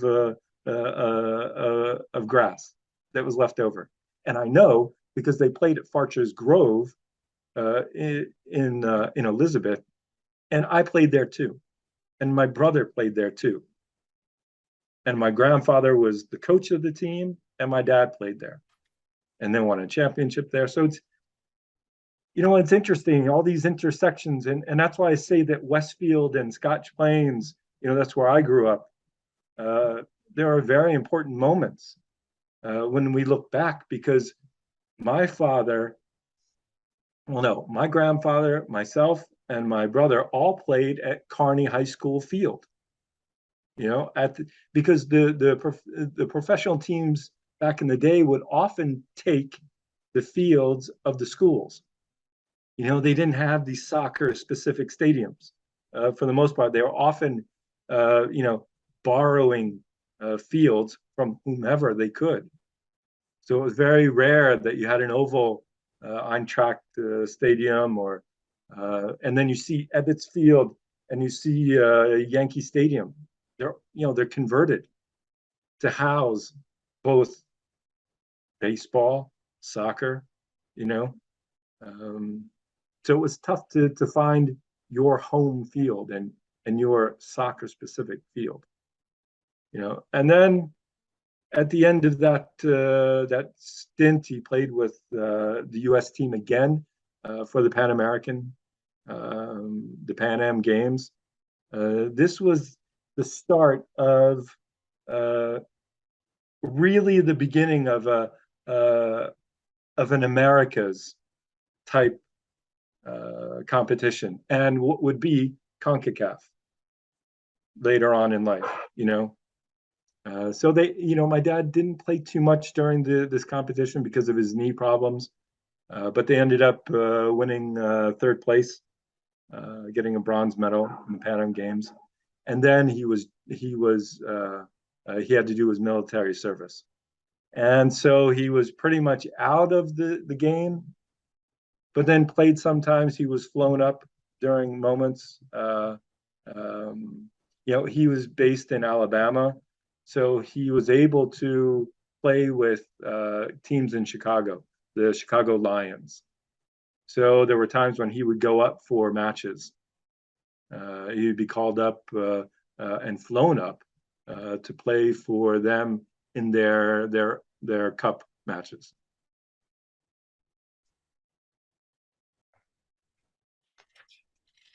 And what was his post-playing life like? Well, he got his degree at Bridgeport.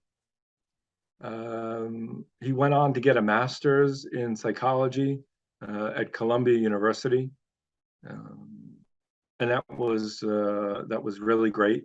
He was able to do it tuition free because he was coaching. He was ineligible to play for the universities because he had played professionally.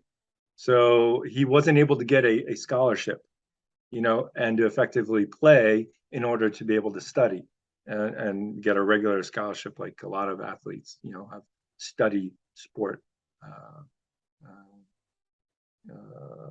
university careers.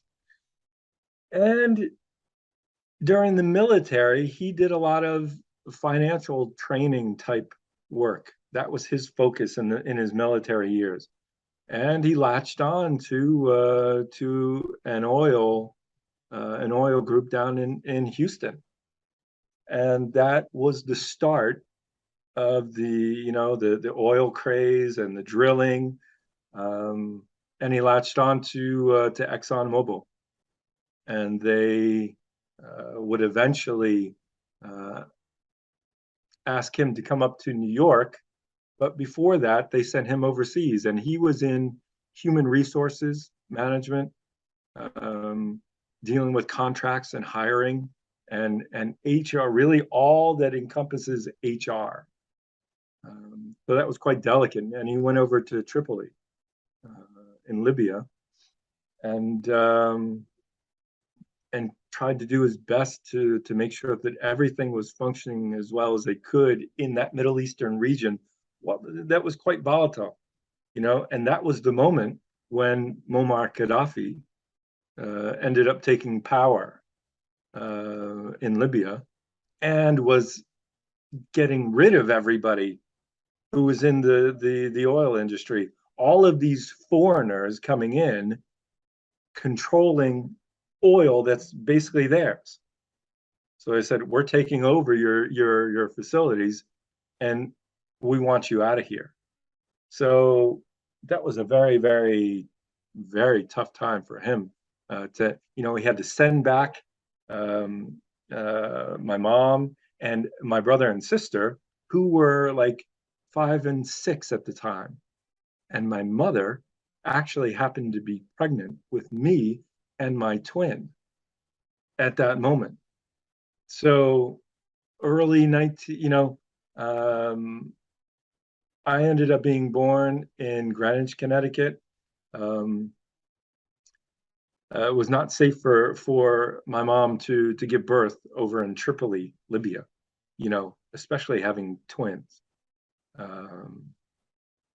So that was a very fortunate thing that happened, that Gaddafi took power at the time. My dad actually recorded that day that the coup d'etat first happened. He has an audio recording. It was a recorder that he placed, and he was recording while he was driving through Tripoli and Brega with one of his best friends, um, Jimmy Wright, who also worked with Exxon, and just describing everything that they were seeing around them, all the military interventions, all the checkpoints, all the it was just mind blowing. So that was his introduction, his way into the oil industry and working with Exxon. And because of what he did there in handling all of the employees who ended up being dispersed throughout the world during that moment, and trying to make sure that they had everything they needed, no matter where they ended up. They didn't all just go back to the U.S. People went to Greece, went to Spain or France or Italy, just to get out and go anywhere they could, just to be safe first, and then try and resume their activities. And he had to coordinate all that. So that's when we made the move up to Scotch Plains, New Jersey. And I think somewhere in his head, he said, listen, I need to be near New York because that's where the headquarters are of Exxon.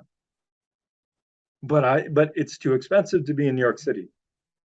So I'm going to go to the New Jersey side near Newark and near Elizabeth, where he played, and near Plainfield, where his dad worked, and next to Westfield, where his dad lived. So what's in the middle?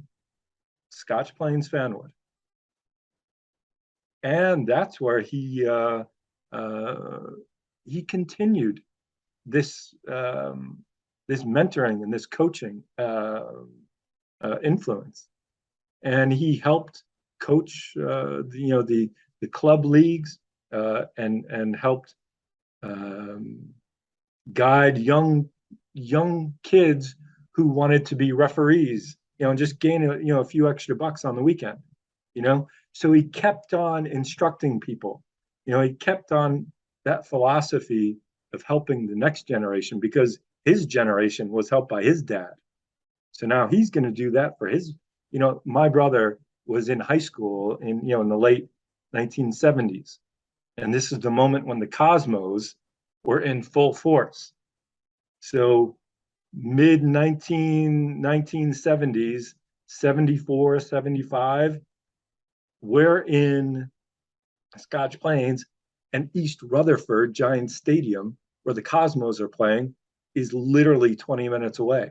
So what were we doing every Wednesday and Saturday? That's all we were doing, seeing the greatest players in the world come and play, in our backyard. So can we discuss your own journey from Scotch Plains, New Jersey? Oh, that was, I couldn't think of a better place to live, to grow up in terms of soccer influence. I was talking recently, and I'm very, very connected to all the people who play soccer in Scotch Plains. Going back as far as the late 1970s to today. We're a great community on Facebook, and we exchange our experiences, and we help each other. And a lot of these players that I grew up with are now coaches. Scotch Plains was a mix of people who were intellectuals, who worked in the city, and it was very fast commute, 45 minutes by train, or like an hour by bus, and it was direct. But then there were also very strong Italian communities, Irish, Polish, Hungarian communities, you name it. Everybody had their own little group, their little clique, but they had one thing in common. And that's the beautiful game, soccer, football. And everybody was playing everywhere. And my dad was at the beginning of it when a number of adults just wanted to play. And then it started to trickle down to the other generations. And that's where my brother was involved and starting to play high school soccer at Scotch Plains. And they had this new coach who was actually a former varsity baseball coach. He had never played soccer in his life, Tom Bresnitsky. But this guy, he knew how to study the game. And he studied because he said, listen, okay, I don't have the on-field experience, but I can read about it and I can observe and I can help and I can instruct and guide. And that's what he did. Tom Bresnitsky and the intercity league that my father and a woman called Vivian Young, who was associated with the New York Cosmos, she was in their ticketing office, and she often arranged for these young teams to go and play the pregame matches. So, my brother went to go with his inner city Scotch Plains team. They went and played in front of, they were the opening act, if you will, before the Cosmos started a few times. And that was a tradition, because of that connection with the Cosmos and through that inner city group. So everybody came up through this inner city group. And I had spent a few years between third and fifth grade in Saudi Arabia. And I played soccer there. I went on a tour in Europe and I loved it. It was fantastic. And then came back to an ever flourishing, even more passionate group of players. And I was lucky. I was, I was tall, I was fast, and I could head the ball. So in middle school, I ended up being the leading goal scorer one year. And I scored more goals with my head than my feet because I had two left feet for the most part. My right foot does not exist. It just helps me keep balance. you know. So those middle school years were great, and I was lucky enough, and I guess ambitious enough to be able to play with older kids because in our house we had a big backyard. And what did you do? Your brother is like 7 years older than you. So what does he do? He comes back to the house with all of his buddies who play high school ball and played with Bresnitsky. And it's no hold barred, barefoot soccer in the backyard. And you got to be tough as nails to survive. And, there's no crying out there. The only thing that might be coming out of your body is sweat or blood. So you had to be really tough, and those were the best tools, the best preparatory tools for me going into high school soccer, because that's when the program under Bresnitsky started to gain more traction and more success, because these Italian waves had more influence. We had Alex Pasucci and Vic Pasucci, two fantastic players, great brothers, Joe Mortarulo, Lino Di Qualo. Now, Lino Di Qualo was like this wonderkind. He was this superstar. He had this South American, he was Italian, but he had this new way of playing, which was the wheel cover method, the step over method of doing feints and shifting one way and then pushing the ball to the other way. And that was the introduction of that, of that style of play. And all of these players like the Ansa Pinks and they ended up gaining more and more success as these schools were playing against each other. They were big competitions in the late 80s. They were extremely important, and there were so many levels of high school state tournaments. There was the county championships and then the state championships and national rankings, state rankings, and we got better and better. And the team that I went to, when I entered in high school from the age of 14 to 18, we had already spent 4 years playing together. So we knew each other, and everybody loved it. And everybody's father was always involved. And that's what I love talking to them about today, the fathers, about their perceptions and the time that they took to be at every single game. You see, in the US, when you go to school, it was from 8 o'clock in the morning until 2:30 in the afternoon. It's not 8:30 to 5:30 like it is here in Europe. So 2:30 comes around, 3 o'clock comes around, and we're getting ready to play, and all of these parents are there. How did they, how did they get off from work? And that was the question that I wanted to know. What did they do? And he said, listen, we sacrificed, and we either worked a number of hours beforehand, or we worked much later on the days that you weren't playing, so that we could get this afternoon off to come and support you guys. And that was extremely important, you know. So we won the championship in my freshman year. I was the only freshman on the varsity team during that championship season. Great. And I learned a lot. You know, I was kind of an average forward. And when you get into high school, you really got to be able to show what you're worth. So I was playing on the freshman team, but also training and sometimes playing with the varsity team. So I was shifting from one to the other, you know, and I loved it. You know, I spent every moment of my life, every year, 365 days playing with friends, no matter where we could go to play. It didn't matter. You threw down two bikes, you know, on their sides, maybe about 6 feet apart, and that was your goal. It just really didn't matter where you played. You just needed a ball and a nice space to play with. So we ended up winning in 1989 as well.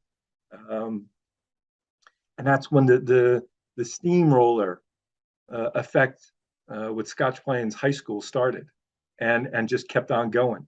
And that feeder program, you know, clubs were now traveling and going to tournaments throughout the nation, or sometimes going down to the Bahamas, you know, during spring breaks. So, you know, involvement in the state team was very important for me. It was crucial for me in my junior year, leading up to my senior year. Without that experience with the New Jersey state team selection, I wouldn't have had the confidence to go from, you know, the junior year we won the state championship, and I was the only non-senior team starter. And then I became, so all those seniors left, and then I became the starting, the only starting player, full-time player on a team of players that didn't have any experience. So I went from the least experienced to the most experienced. You see, and that was crucial for you know, having the years, spending the time with the other teams, gaining that confidence to push me through and be captain and leading me to college. So that's how I was able to get through high school, gain confidence, and try and be a good leader, you know, to these people who were just coming up and getting their experience, you know, because I really appreciated all the attention and the guidance that I was given as a new starter, you know. So we help each other at Scotch Plains. We help bring each other up and make each other better. So now let's discuss the rugby legacy of your family. we get back to your great uncle, the goalkeeper, John Bell, Jock Brown, and his two sons chose rugby. Can you talk about them? Well, you know, um, when we talk about father to son, that was the first proposed title of the book, From Father to Son, because I thought that that was the most striking um, um, characteristic throughout this family of athletic talent, whether it was in rugby or soccer.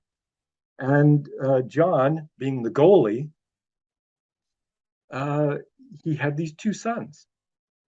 And even though they started out playing football, it was just obvious they came from a different breed, and they became bigger and stronger, and their hands were just as huge as their dads, you know. And they just migrated to rugby. And the father was always there, encouraging them, giving them great training and great health um, guidance and perspectives to think about as a player. You know, he always said, "Stick with it until you stick out." You know, keep at it until you get noticed, until you make something of yourself. And the boys were just natural. Peter was a very studious, uh, intellectual player. You know, he loved looking at all the opponents, looking at how they were, and trying to figure out weak points in their styles, in their play, so that he could help to prepare another way to combat that team, you know? And apparently Scottish rugby was in a very, and I thought it was very interesting. One of the players who, I conducted a number of interviews at the beginning of the year of this year to add into the book, because I needed to add more volume to the rugby side. And the best way I could do it was to interview players, friends, coaches of who played with or against Peter and Gordon, the two brothers. And one thing they said is that Scottish rugby was in a straight jacket phase. You know, you followed one line and that was it. And you couldn't be creative. And you really had nothing else you had to hold the line and don't change the way that you play the game. We do it as we've been told, and we don't deviate from that. But he said, no, we're not going to do that. So they didn't, and that was great. And Peter was able to free them of these chains that they had been dealing with for decades. And that's when they were able to finally open themselves up, you know. And so he became captain of Scotland. And then Gordon comes along as the younger brother, and he starts playing with them as well. But there's also the British and Irish Lions, which is the all-star selection of the United Kingdom. So Wales, Ireland, Scotland, England, they all have their selections into British and Irish Lions. And Gordon excelled in that way. Gordon was absolutely fantastic. He was the baby-faced assassin because he looked so angelic. But once you're on that field, it was no holds barred. And Peter, he didn't get selected for the British and Irish Lions just because there were other people in his spot that were just better than he was. You know, he'll never say that, but but that's just how it was, and that was a question that I asked his friends and opponents. I said, I'm just kind of interested to know why Peter didn't go into, but he also didn't have the time because Peter was becoming an accountant and he had to take exams. So studying for those exams and taking it and establishing yourself as an accountant was very important to him. So he didn't have 2 months, 3 months to go on tours to Argentina or South Africa like Gordon could. So they ended up being two of the greatest influences in rugby from a Scottish perspective. See, and this is one of the books about the British and Irish Lions and their 1971 tour. That's where they dominated the All Blacks. But then we also had the famous 1974 tour where they played in South Africa, and that was a question of apartheid, and a lot of people were very angry that the British and Irish Lions were going down there. And this book, an autobiography by Gordon, Broom from Troon, he tells so many fantastic stories of what it was like down there and what the difficulties were dealing with apartheid and that decision to go ahead with it. Because they said, listen, we're here to play rugby. We're not trying to make a political statement. We're not trying to prove anything or go against anything, but to say, listen, we're not afraid. We're here to play and to share, because that's what sports does. That is the common denominator for every social class. Everybody from every single level, rich as hell to poor as hell, everybody can play on the same field if given the opportunity. And that's what they wanted to prove. So very, very proud of my cousins and what they've achieved, but also their principles. It was kind of like my grandfather and his player rights activism principles.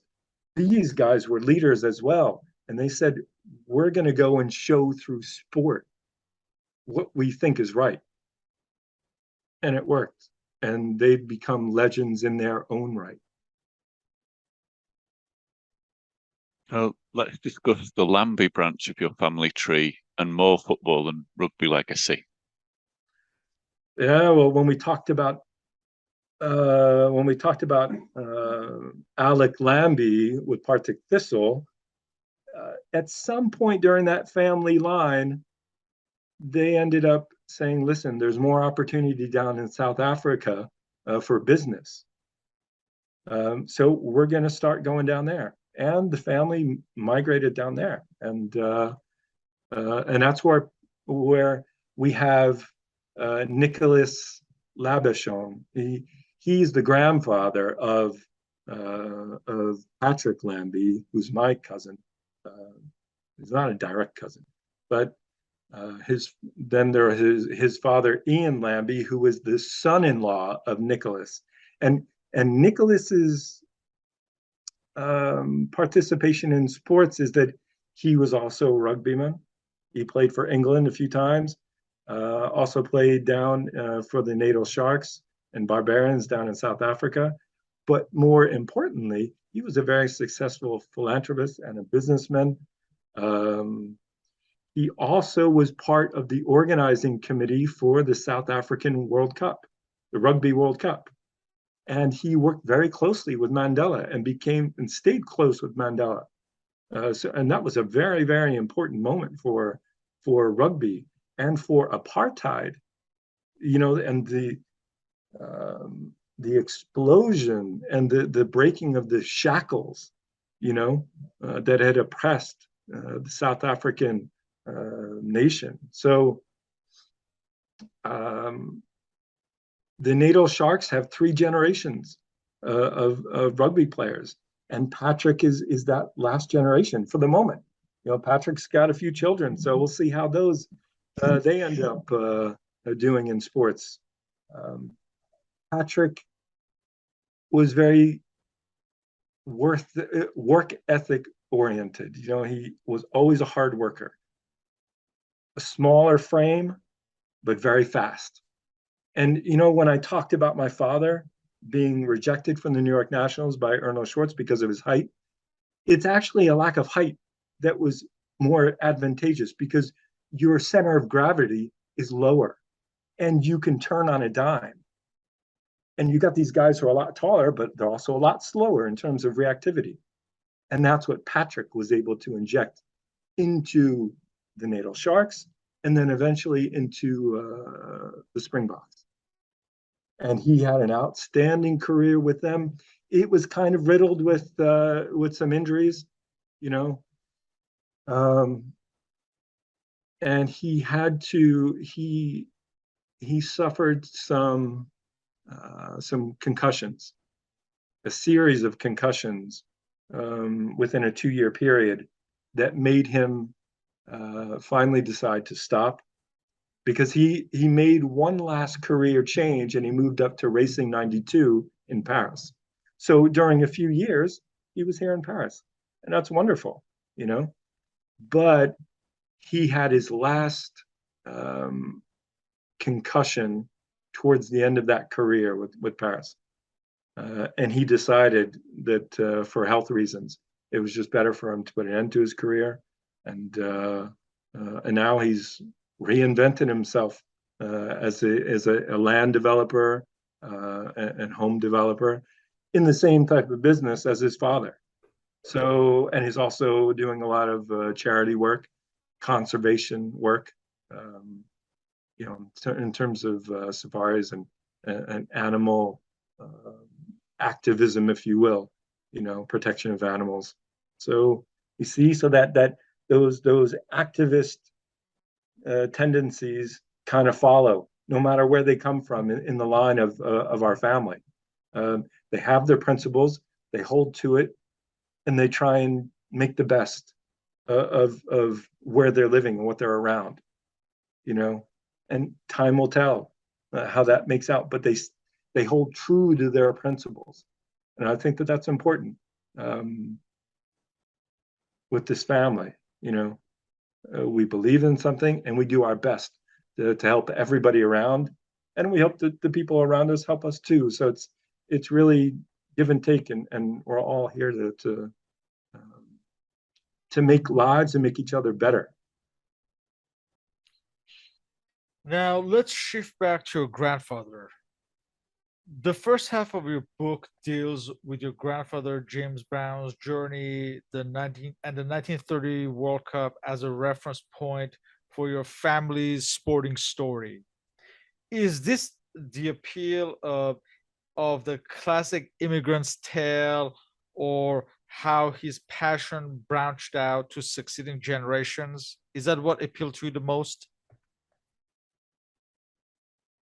Ooh. I think it's you move from one country to the next, and I think I've always learned that my parents have always said, when you believe in something, give it 100%. You don't know how it's going to turn out, but at least you've given it your best. And I think that falls into their values and their convictions when making the decision for him at a young age to go and search his father. It is an immigrant story, but it's a boy who wants to reconnect with his father. And then he finds it, and it doesn't turn out the way he hopes, but he still sticks to it. He could have headed back in the other direction with his tail between his legs and gone back to Troon, but he didn't. He made it work. And then he made the decision to go back to the UK when he saw that things were changing. And then he had his time there and made it work the best he could. And then once he saw that his family was in distress because of the passing of their son, he made that next move and that next decision to go back and be amongst family again. So even though they're shifting back and forth, it is a continual immigrant story. But it's saying we have things in common. We have the love of sport, the love of family. That's the most important. And it doesn't matter where we are. If we're in Greenwich, Connecticut, if we're in Troon, Scotland, or if we're in Durban, South Africa, it doesn't matter. As long as you're there and you're with the people you love and you're doing the things that you love, if you're within sport or not, or how you're related to it. You see, now, I play football just as a hobby, and I love it. But it's all of this work. It's all of these memories and these stories that need to be told. And it's that oral history that's really important. It's what's been passed down from those generations that is the most important to document, to record, to make available for other people, because they probably have the same types of stories in their families, in their trees. And it's important to give that, to pass it along. And that's my main focus. With all this work that I do, and I love it to death, I just want to be able to share it with others and say, here's what I've learned, good, bad, and ugly. Maybe you can make it better, and maybe I'm doing something that I can, you can help me modify or make my work better. I don't know everything. I always want to learn. So I think that's just the way I kind of sum it all up. The inclusion of family, and to follow your instincts, and to use sport to help that, to help everybody kind of evolve and be good in life. And it doesn't have to be just sport. It can be whatever the passion is, so. How many of these stories of your grandfathers were you aware of, and how much of it was new to you that you learned during the research process? Well, it's kind of difficult because when you were young and you were hearing those stories, you didn't always pay attention. You're a kid. And that's what I was talking to a few people about their fathers or grandfathers. I said, you hear these things in passing. But one of the things that I did with my dad in the beginning of this research is that he didn't know, and I didn't even really know what I was doing. But I say, hey, look, here's an article. Here's a photo. And then I would send it to him, and he would start telling me stories about that article, about that time or that photo. And I would be secretly recording him. I had this online recorder on the computer that was recording everything he said, so that I could take those little anecdotes, those little stories, and inject those little gems into those sections. I still didn't know what I was going to do. I just wanted to print it out and give it to him, and to give it to my son. It literally started out as like 100 pages just printed out and wrapped in a present and gave it to him for Christmas. That's what it was just going to be. So those stories, it's what other people are able to bring in the family that's really important, because it wasn't just me doing the research about all these people, but it was about their grandchildren, their children, their nieces, nephews, injecting all little stories about about John Brown, about Tom Brown, about Peter, and about Gordon. And it was these recollections that I did at the end of the manuscript for the book, just in this year, that were the most personal additions to the book. And it's what I'm really proud of. I loved, I could have gone and transcribed an hour and a half of interview and picked out bits and pieces and injected it in the sections of Peter and Gordon and John. But I didn't. I said, let their story stay as it is, in the first person perspective. So that's what I did. I just wrote everything down and injected it as they said it. But then I said, whoa, I got a lot of recollections in rugby. I've got nothing for soccer. So I had to go and do that, you know? And the fun thing is that my dad thought that he saw the last version of the book. And he did see the last version, except I stripped out all of the recollections. So I found people who worked with him at the Hall of Fame, and with my mom. She was the archive manager at the Hall of Fame. So people like Jack Huckle, Ted Howard, Hank Steinbrecher, they were all good friends of my parents. And all of these people would go up and spend time with them. They would always see them, always work with them daily. So those recollections were added in. And then people, when my dad coached up in Nova Scotia for a girls team and they won the provincial championships, a few of those girls sent in their memories, you see? So he didn't see the last version. And when he got the physical book, for me, that was the most exciting. He said, he was so impatient. He said, when am I going to get this thing in the mail? He said, I was one of the first ones to order it. And now I'm probably one of the last ones to get it. And I said, hey, listen, you're not the last one because I'm the last one, actually. So when he saw all of these stories, he was so touched. He was so moved. And he contacted those people. And he just had great follow-up conversations with them because he thought he'd seen everything. But I was so happy to have stripped out those recollections, everything, so he could get that last surprise, because he's really been in it since the very beginning, since 2016, So. In closing, in the book, your father, George Brown, described it as a labor of love. Now, in your own words, please describe the satisfaction in publishing this personal work.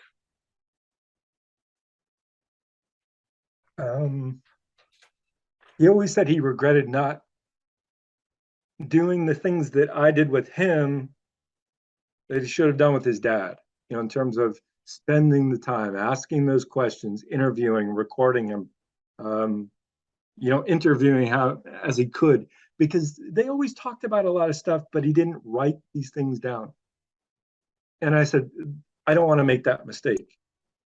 And I said, while you're in a great shape, mind, body, and spirit for the most part, let's talk about everything. And we did. And it was just, he said, listen, this is a great summary of a part of our life. It's something that helped us become who we are, who we were in life, in family and career.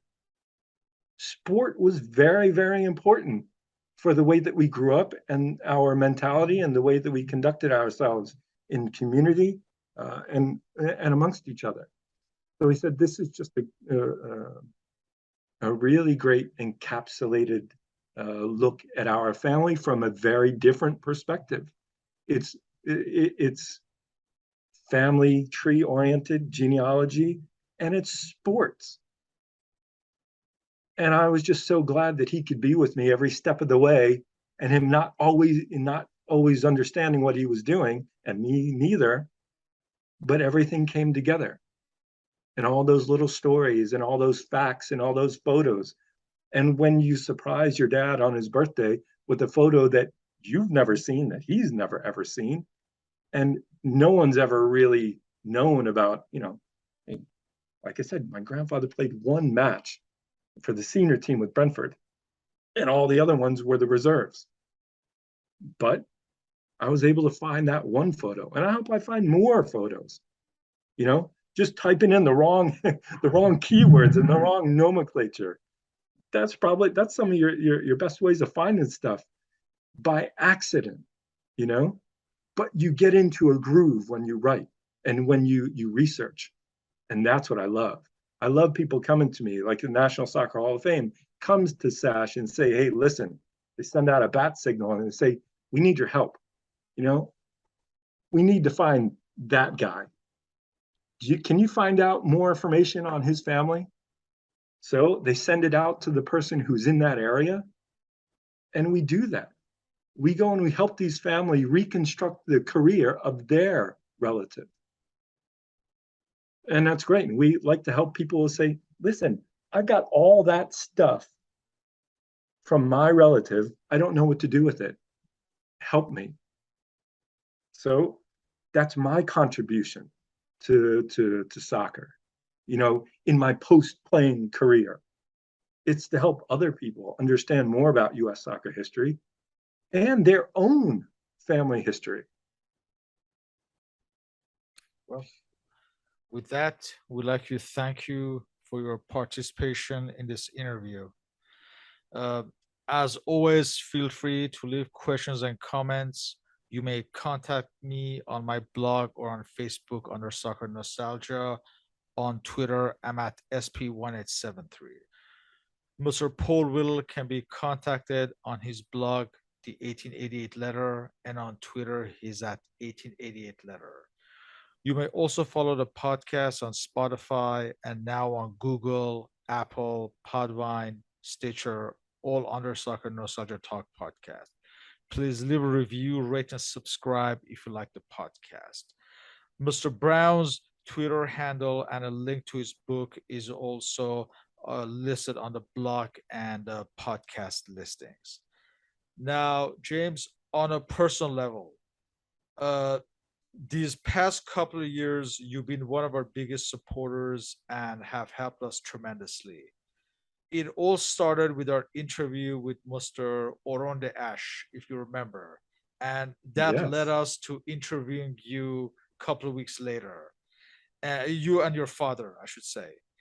And since then, we've just gotten in touch and we've interviewed so many guests and some of them through you. So I can't thank you enough. And I can't thank you and thank Mr. Oronde Ash again for giving us the confidence to continue to do what we're doing. So I thank you Uh, again. oh, thank you guys. And Arande's, he's still doing great stuff. And I'm proud. And just for people to understand, Arande came through the Scotch Plains. He came into Scotch Plains in the mid '80s, and he stayed a brief time, a few years, but it was very impacting for him. And subsequently, after that interview, I put him in. I had a Zoom call at the very beginning of COVID with Orande and the father of my co-captain, Chris Ferrara, his father, Len Ferrara, who was one of the fathers who helped coach and bring people together in the Intercity Scotch Plains League. So so we had a wonderful hour talk, or maybe hour and a half talk. Orande's in his car, and Len is in his living room, and um, and that was so special. There are moments where they broke down and they were crying because there were certain moments that were so strong, even though it was a very short period.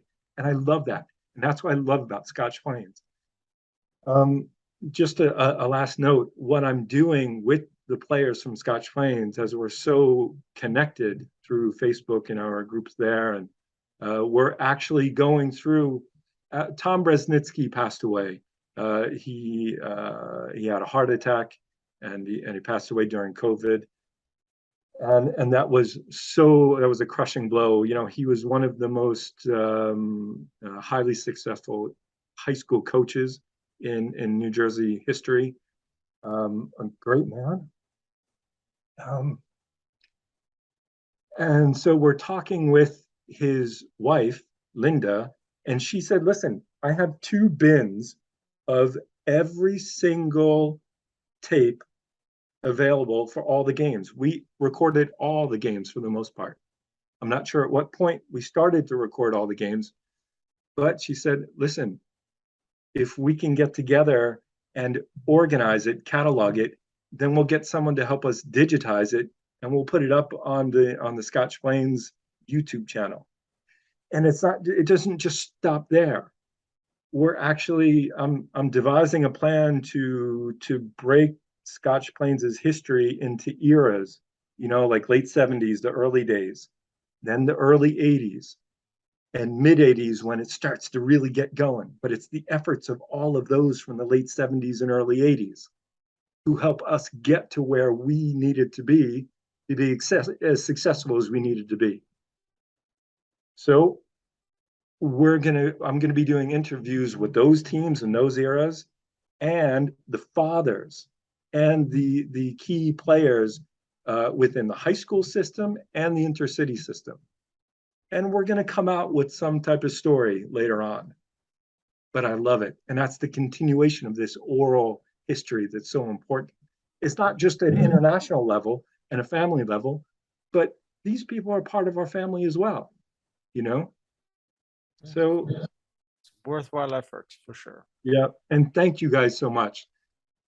You guys have been so active on so many different levels, and you push me, and our friend Dean Lockyer, who does fantastic work, World Cup 1930 project, and it is just a joy to be surrounded with kindred spirit.